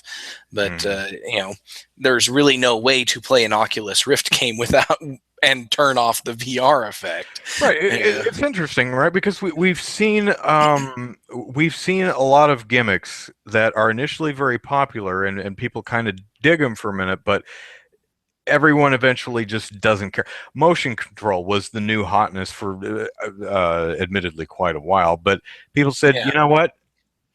This is not how I want to play games. Kinect was interesting, but people said, you know what? I want to sit down and play a game. I don't want to do that. They tried doing 3D televisions. People just don't seem to want to bother with it. The 3D on the 3DS. It's neat. It's cool, but I'm just going to turn it off. It's possible that VR could go the same way. You're going to have a bunch of early adopters. You're going to have a bunch of people try and say, you know what? I'd rather just not put a big thing on my head. And I think that's probably it. I don't think VR is probably not going to be a thing that people want until we get something that you don't have to put a helmet or a mask on in order to enjoy. So it's like, okay, we have to make the leap from this VR headset to the Star Trek holodeck before we can get people interested. But how are we going to make that leap if we can't make any money off of the VR headset? Yeah. So here's a crazy prediction. The HoloLens, Morpheus, and Oculus Rift will come out next year. Early adopters will love them, but they're not going to find much traction or much success. Then the Nintendo NX will come out. VR will be a big part of it and knock it out of the park. Because all it needed was those extra 2 years. Yeah. Nintendo's actually going to pay attention to what other people do. And that's my prediction. Nintendo will pay attention to what's going on around it. Yeah. And react accordingly. That's a crazy prediction right there. That could be interesting. Yeah. See if do you think Nintendo will actually release the NX next year, or do you think it's going to be a 2017 thing? 2017. Yeah. I'm not feeling 2016. Okay. The Wii U is the Wii U is not doing that poorly. It's not doing great by any means, but it's not a catastrophic failure. Although it looks like it might not even sell as well as the GameCube. But it doesn't feel like it's starting to lose support. It never had much support in the first place, but it's got a fair amount of games still coming to it, unless the ones we know about are like the last games in development. They did only announce games until the first part of 2016. Right, but they always. So, now, granted, a lot of these games are going to be delayed past the first part of 2016, but I'm not feeling an NX for fall of 2016. To me, it feels spring of 2017 at the earliest, and probably fall. It'd probably be fall, because I don't think a console has ever launched in spring. Yeah. And fall of 2017 will be the standard 5 years for a console anyway, so that feels right. And do you think it also sounds too soon for Nintendo? I don't believe Nintendo would have it ready and games ready for it that quick. Do you think that releasing in 2017 they'll hit the exact same problem they had with the Wii U and being pretty much a generation behind the other Sony and Microsoft? Well, or do you think they're going to try to go a step further than the PS1 or PS4 and Xbox One? That's the thing, though. That's an interesting question, and I don't know, because let's say that the NX comes out, and it has the same graphics display capabilities of a well, let's say it can't quite match the PS4 or the Xbox One. Unless it's got some amazing gimmick that absolutely captures the imagination and attention of the world, why would anyone buy it? No one's going to care. No one's going to support it. If it's on the same level as the PS4 and the Xbox One, again, unless it has some amazing gimmick, who's going to bother? Who's going to care? Because we probably already have a PS4 and Xbox One. It would be more successful than otherwise, but I don't see that. So it comes out and it's ever so slightly better. Well, this is 4 years. This is now 4 years into the PS4 and Xbox One's life. People know that the successors to these consoles are probably going to be around in another year or two, unless it becomes a really long console generation. So they may look and say the NX is just going to be outdated in 2 years anyway. So why bother? But I certainly don't see Nintendo releasing a console in 2017 that's a full technological generation ahead of the PS4 or the Xbox One. I think it has to at least be as powerful as the PS4 and the Xbox One. It has to be a system that people who are making games for the PS4 and the Xbox One can make games for the Wii U also. Yeah, do an easy port. Yeah. I guess the most the thing that the ideal situation is something that bests the PS4 and the Xbox One, which would mean that Xbox One and PS4 games could be on the Wii U, might even run a little better on the Wii. I'm sorry, the NX might even run a little better on the NX. And then when PS5 and Xbox 3 come out, and that's what I'm calling the new Xbox 3, because it's the fourth Xbox, and the last one was Xbox One, so Xbox 3. It won't be as powerful as them. But like the PS2 wasn't as powerful as the GameCube or the Xbox, it can still roughly compete on that level. Yeah. Games could still be, PS5 and Xbox 3 games could still be ported to the NX. Might not look as good, might not run as well, but would still work and still essentially be the same game. I think that's probably the sweet spot that Nintendo might want to aim for with the standard of most standard consoles. Now, if they have if the gimmick or selling point of the console is just that damn amazing, then it may not matter what they do. Well, and I don't, to be honest, I don't think the power leap between the PS4 and Xbox One and the PS5 and Xbox 3, I don't think that the leap of power is going to be as great, because we've already seen somewhat of a diminishing return here. You went from the PS1 to the PS2, and you saw a great leap in graphical power and rendering and all that, and then you go from the PS3 or PS2 to PS3, and while it went HD, to be honest, I don't think we made as far of a leap as everybody thinks we did. And now we're going from the PS3 to the PS4, and there's a difference, but unless you see them side by side, a lot of people really can't tell. We've gone from a gap like this to a gap like this to a gap like this. I'm thinking, the PS4 to PS5 is probably going to be this at the most, but probably more like this.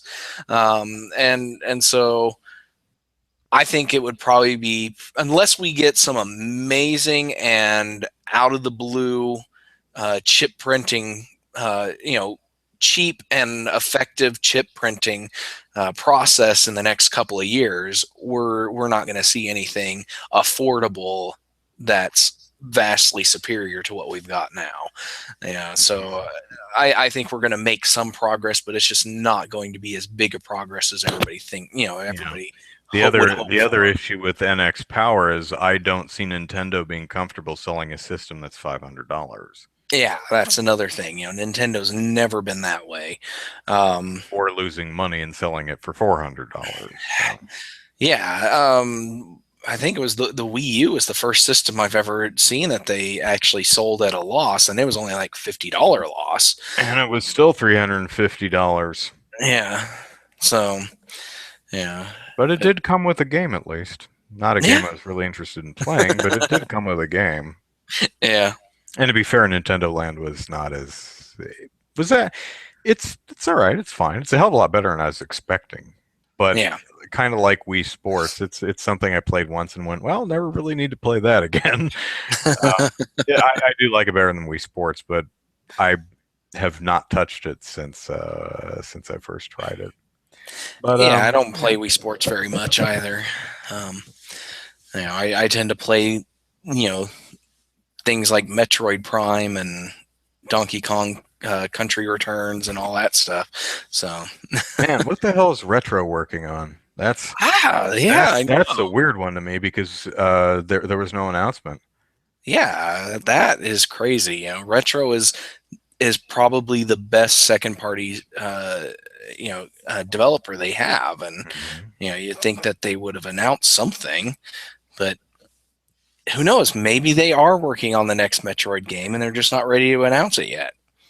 Matthew says the Wii U should be $250 with a game. You can probably find it for that. Check Amazon. I know you can get a refurb for around there. Yeah. I don't know. You'll probably find a deal like that around Christmas time this year. Or in a shop around. I mean, it's $300. The basic system is $250, I think. They do come with Nintendo Land. I don't know if it's a game you're interested in, but but there you do see deals occasionally. So if you're really looking to get a Wii U, just keep your eye open. Laxter says, I don't doubt it will be by the end of the year. You don't doubt what will be by the end of the year. The NX? No, it says if there is a new generation of consoles from Sony or Microsoft, I don't doubt it'll be by the end of the year. I think you mean you maybe do. I'm reading that right? I don't know. Yeah. I don't know. But I wouldn't expect any new consoles from Sony or Microsoft till 2017 or 2018. Yeah, I don't think we'll see an announcement from either of them until 2017 at the very earliest. Yeah. 2018. I think we'll start. I think E3. It'll probably talk about it during an investor call, but I think E3 will get E3 2016. Nintendo will give lip service to the NX, and then E3 2017 is when they'll really start showing it, and probably for fall 2017, unless the Wii U just somehow takes off in popularity. But I mean. Ever since the Wii U launched, EA returns. EA returns. But ever since the Wii U launch, gamers have, or rather, Nintendo fans have said, "Well, just you wait till Mario Kart comes out, because just you wait till Mario or a real Mario comes out, because New Super Mario Brothers U doesn't count." Okay. Super Mario 3D World came out and did fine, but didn't really move that many systems. Yeah, well, just wait till Mario Kart comes out, and Mario Kart did great, but we still have under 10 million. Oh, just you wait for Smash Brothers, because that's where. And Smash Bros came out and it did just fine, and we're still at under 10 million units sold worldwide. So I do not. What's left? There's really no game left that Zelda, I guess, but even Zelda's popular, but it's not something that really. It's not a system move. I think, I think the Wii U will be lucky if it tops out at Yeah, see, 20 million. that's the thing with Nintendo too, is that they have these popular franchises, their Donkey Kong countries, their Metroid, Zelda, Star Fox, and stuff, but these ones don't sell the systems. It's the Mario titles that actually sell the systems. Mm. You know, that's what people look forward to, and and that will actually get people to buy them. But the thing is that you have to get the right Mario, and so far, New Super Mario Brothers U and Mario 3D World just haven't quite been that yet. Maybe that's just burnout is a factor there. I don't know. Maybe people are just kind of burnt out on Mario games at the moment. But yeah, I actually played New Super Mario Brothers 2, which I thought was pretty good. It didn't go as far with the coin gimmick as the commercials really led me to believe it would, but it was a fine game. What do you think Mario Maker? I think is going to do great, but I think it's going to be one of those games that really everyone who wants it has a Wii U. I don't know if it's really going to sell that many. The problem, again, and we've talked about this before, the problem with the Wii U is unless you like Nintendo games, there's no reason to buy it because those are the only games on it. If you're a single console owner, are you so into Nintendo games that you're willing to give up pretty much all third-party games, with the exception of Lego and Skylanders and Disney Infinity and Just Dance?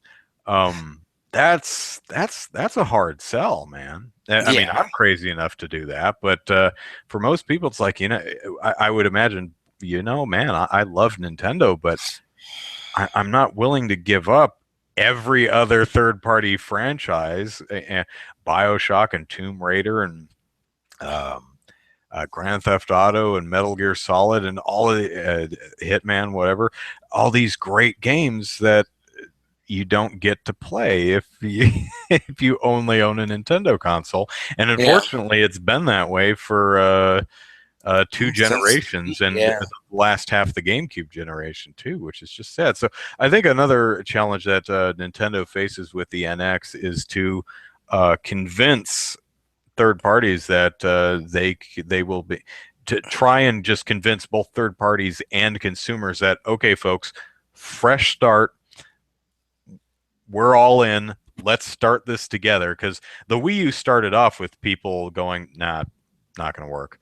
And even developers, EA, they had that unprecedented partnership, and then they did nothing.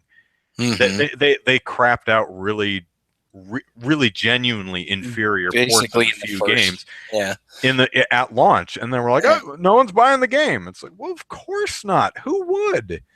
And then that created the understanding that third-party games do not come to the Wii U in the very, when they do, they're the inferior version. So of course it's not going to sell on the Wii U. So Nintendo, I don't know what they can do, but they've got to bust out of that stigma. Yeah, and I think part of it is probably just going to have to be them throwing money around. Yeah, might be. At least some type of incentive. Yeah, it's like, they're going to have to either help fund development of the port, or basically run the advertising campaign for all these third-party games, because something along those lines. Prediction. One of my crazy predictions was new Nintendo World Store locations will be coming. I'm going to get more specific. I think the next Nintendo World Store location we will see will be at Universal Studios, because they had that announcements where they're partnering with Universal to have Nintendo-themed IP attractions and stuff in the park. So it makes sense to me that they might open a Nintendo World Store in the Universal Studio Park, and maybe sell their wares there. Go to Universal Studios. I don't think it'll be in the park, because that just seems like a bad move to put it in the park, because that kind of just limits Who the can get at it? availability of it. Well, they So could put it on perhaps the on the park grounds, but open to the public. at Universal Studios Hollywood. You have the major go in the park where the attractions and tram tour is, but on the outside is this like strip of shops and restaurants and businesses and stuff. If they put it here, where you don't have to pay $60, $70, $80, whatever it is to get in the park, if they put it out here where anyone can just go and shop, that would, I think, be the ideal place for it. Definitely. It has to be outside the park. But yeah, that'd be cool. Yeah. I still wouldn't be able to go and go to the store. Well, that's true. I mean, neither of us can go to the one in New York. Matthew says they need to hire a construction company to fix their burned bridges. I think we should all let bygones be bygones. What's interesting is I still see a lot of people on the internet say, well, you remember what Nintendo did? I'm like, what? That whole that exclusive Dream Team thing, they shat on. I'm like, that was over 20 years ago. Holy crap, let it go. I mean, it was dumb, but that was in the 90s, guys. Come on, really? It's about the money. Then again, a lot of these are Japanese companies, and they culturally can be very proud, from what I understand. But also, a lot of these companies don't exist anymore. So, burned bridges or no, it doesn't matter because there's no one on the other side anymore. But Nintendo certainly does need to improve its developer relations, because while I do hear from a lot of developers that Nintendo is so great and their platform is easy to develop for, I do also hear from other developers who say, I don't think there's anyone on the other end of the phone. They never talk to us. I can't figure out anything with their platform. I never get hardware in time. So is Nintendo playing favorites, or do they not have enough staff to work with all the various third parties? Hard to say. I don't know, because you hear totally different things depending on which developer you talk to. Yeah. So we have stopped talking about E3. It was a great show, though. I think all in all, it did really great. All in all, I enjoyed it. Yeah. Even Nintendo, the Treehouse Live thing is great. It's just fantastic. It's all the Treehouse kids, so they're so damn happy about every friggin' game.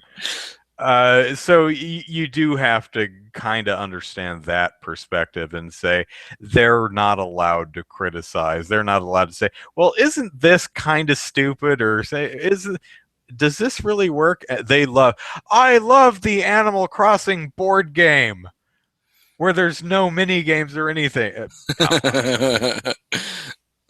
And Matthew says apparently they don't have enough English speaking support staff. Well, hey, you've got Nintendo of America. We all speak English. Try using them sometime. We have some good ideas. And Audrey's kept her blonde hair. That surprises me. She's one of Audrey Drake. She's one of the Treehouse kids. Used to work at IGN. She's a brunette. Changed her hair to blonde a year ago, and it's still blonde. So if she likes it, good on her. Yeah. Laxter says it seems lately that they have a big push for indie dev support, but not for more traditional third parties. I think that's that's because there's. I think that's because they are attracting indie developers, but not third-party developers. If they had more third-party developers coming in, they would probably supply more third-party support staff. Yeah, I think, although maybe they're playing the long game, Lord knows Nintendo has the money to do it. If they're cultivating all the indie developers today that are tomorrow's AAA developers.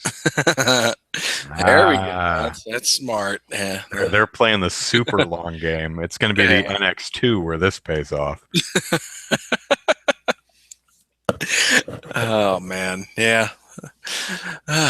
But I know a lot of third-party developers who or indie developers who are official Nintendo devs. So that's actually pretty Yeah, cool. Nintendo's So, actually made that a lot easier in recent years. It used to be yeah. almost impossible Oh to yeah, be an yeah. It official was Nintendo dev. yeah for the Wii and the Wii and prior, it was nearly impossible if you were an indie developer. But Mhm. now it's like all you have to do is for a lot of times well, I don't know. I don't know anybody specifically that has just shown a concept and got accepted, but I know some developers that have just they've made some fairly simple games, but have been accepted and they're working on something a little bigger, to do for the Wii U. Now, getting for the 3DS, I think, is a little more difficult than getting accepted as a Wii U developer, though. So, Mm, I guess. I think that's what I've heard because it's like I you don't have to think get I've heard accepted for anything actually. both of them separately. You can't Really? yeah there's Mm. not there's no you're a Nintendo developer. It's you're a Wii U developer or you're a 3DS developer or you've got both of them. Mm. But you have to apply separately. I think Well, is I how think if it there's works. any But truth to the good Lord, I need to shave. Oh well, I'm going on vacation. I guess it doesn't matter.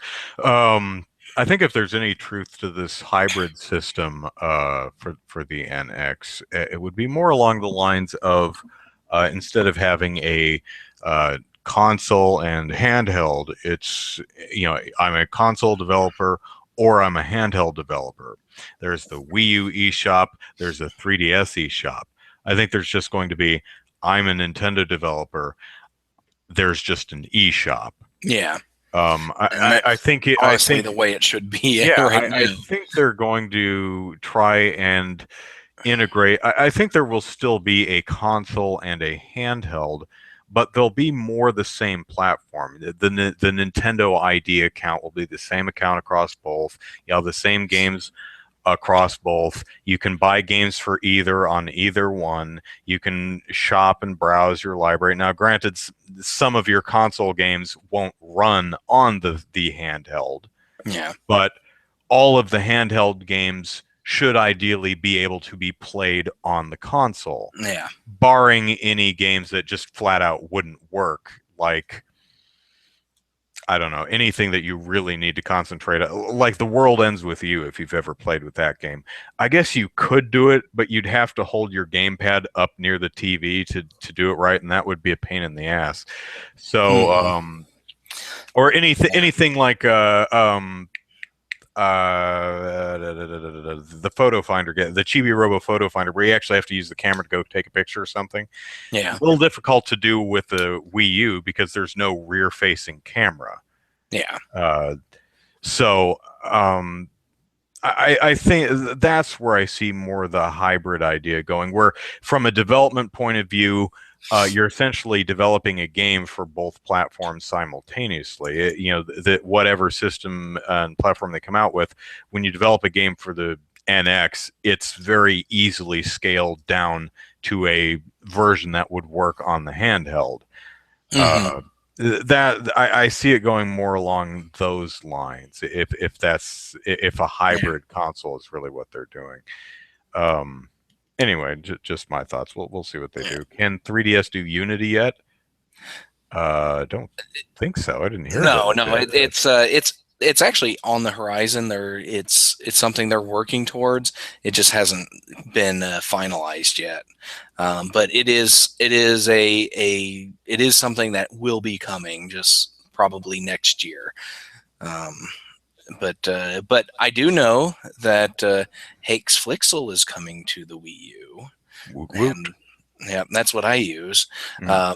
Um, Lars Doucet from Level Up Labs and a bunch of other Hakes developers are currently working on a uh, Wii U, PS4, Xbox One, um, and a few other consoles like handhelds.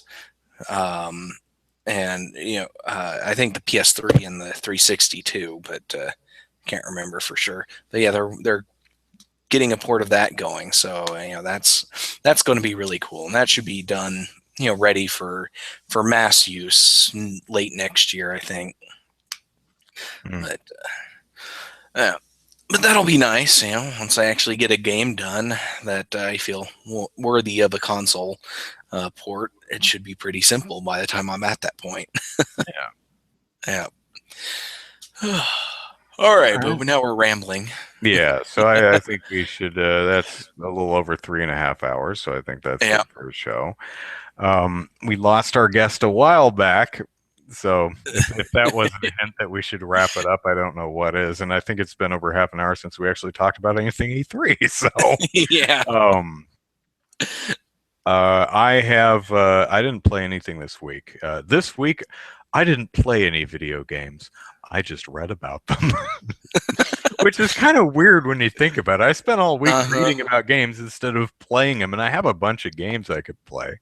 Although I did load Gone Home on my laptop, so I might try. It's my work laptop, though I don't know how well it'll work. I might try playing that on the plane tomorrow. Give that game a go and see what it's like, because I've long been interested in giving that a try. So anyway, I guess we'll sign off here. So let's plug our stuff. Andrew Eisen here, Eisen is the last name. At Andrew Eisen is the Twitter. The Facebook is Andrew Eisen YouTube. Speaking of which, plug the name into YouTube and you find my YouTube channel with all my goofy videos. Now, many of you have long been hearing about this dumb video I'm doing where I mathematically proved the superiority of the Wii U. I forgot I was going on vacation, so I can't do it this weekend or next. So hopefully 2 weeks from now. I'm really, really sorry. Yeah. But I do have to re-research parts of it, and because of E3, there's been new game announcements, and allegiances have changed. Some of the exclusives are not exclusive anymore, so I have to do some more research, recrunch the numbers, and redo parts of the script. But the script is done. It's 1,500 words. Why do I do this to myself?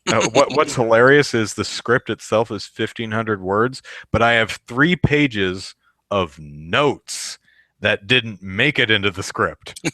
So what I'm planning on is the main video that scientifically proves the superiority of the Wii U. And in addition to that, I'll have a supplemental video that that will be unscripted. That will just me discussing all of the crap that I left out of the video. Yeah. That mainly for time and pacing reasons. Yeah. Otherwise, the video is this going to be another Last Guardian delay? That's what Laxter's asking. It shouldn't be that long. I mean, if my mom had internet, I could do it this weekend. I'm bringing my camera because I'm going to shoot something with my sister, which I hope you guys enjoy. Well, I'll spoil it for you guys. My sister and I are going to go to a Asian market and buy a bunch of weird food and then try it on camera. Baby will barf. I have no idea if that's going to work as a video, but I thought it might be fun to try. But anyway, I could record it at my mom's because, again, the script is written. I do have to redo some of the numbers, but I could record it at my mom's, but I'd have no way of uploading it. Yeah. Because the file would be, I guess I could upload it in really small chunks and then use YouTube's video editor to stitch it together, but that would take all week, and by that time I'd be back home anyway. So hopefully I'll get that done in in 2 weeks, weekend after the weekend after next. I hope it's the weekend I finally get a chance to do that. Again, for anyone who's actually been looking forward to that, all 2 of you, 3 of you, I do apologize for hyping something and not delivering it week after week, but them's the breaks sometimes. Laxter, that's a great tagline. Maybe we'll barf. I had to put that in the I'll probably use that for the video description at least. Yeah. Will we barf? We are definitely going to have a barf bucket and probably glasses of water and milk, just in case, depending on what we grab.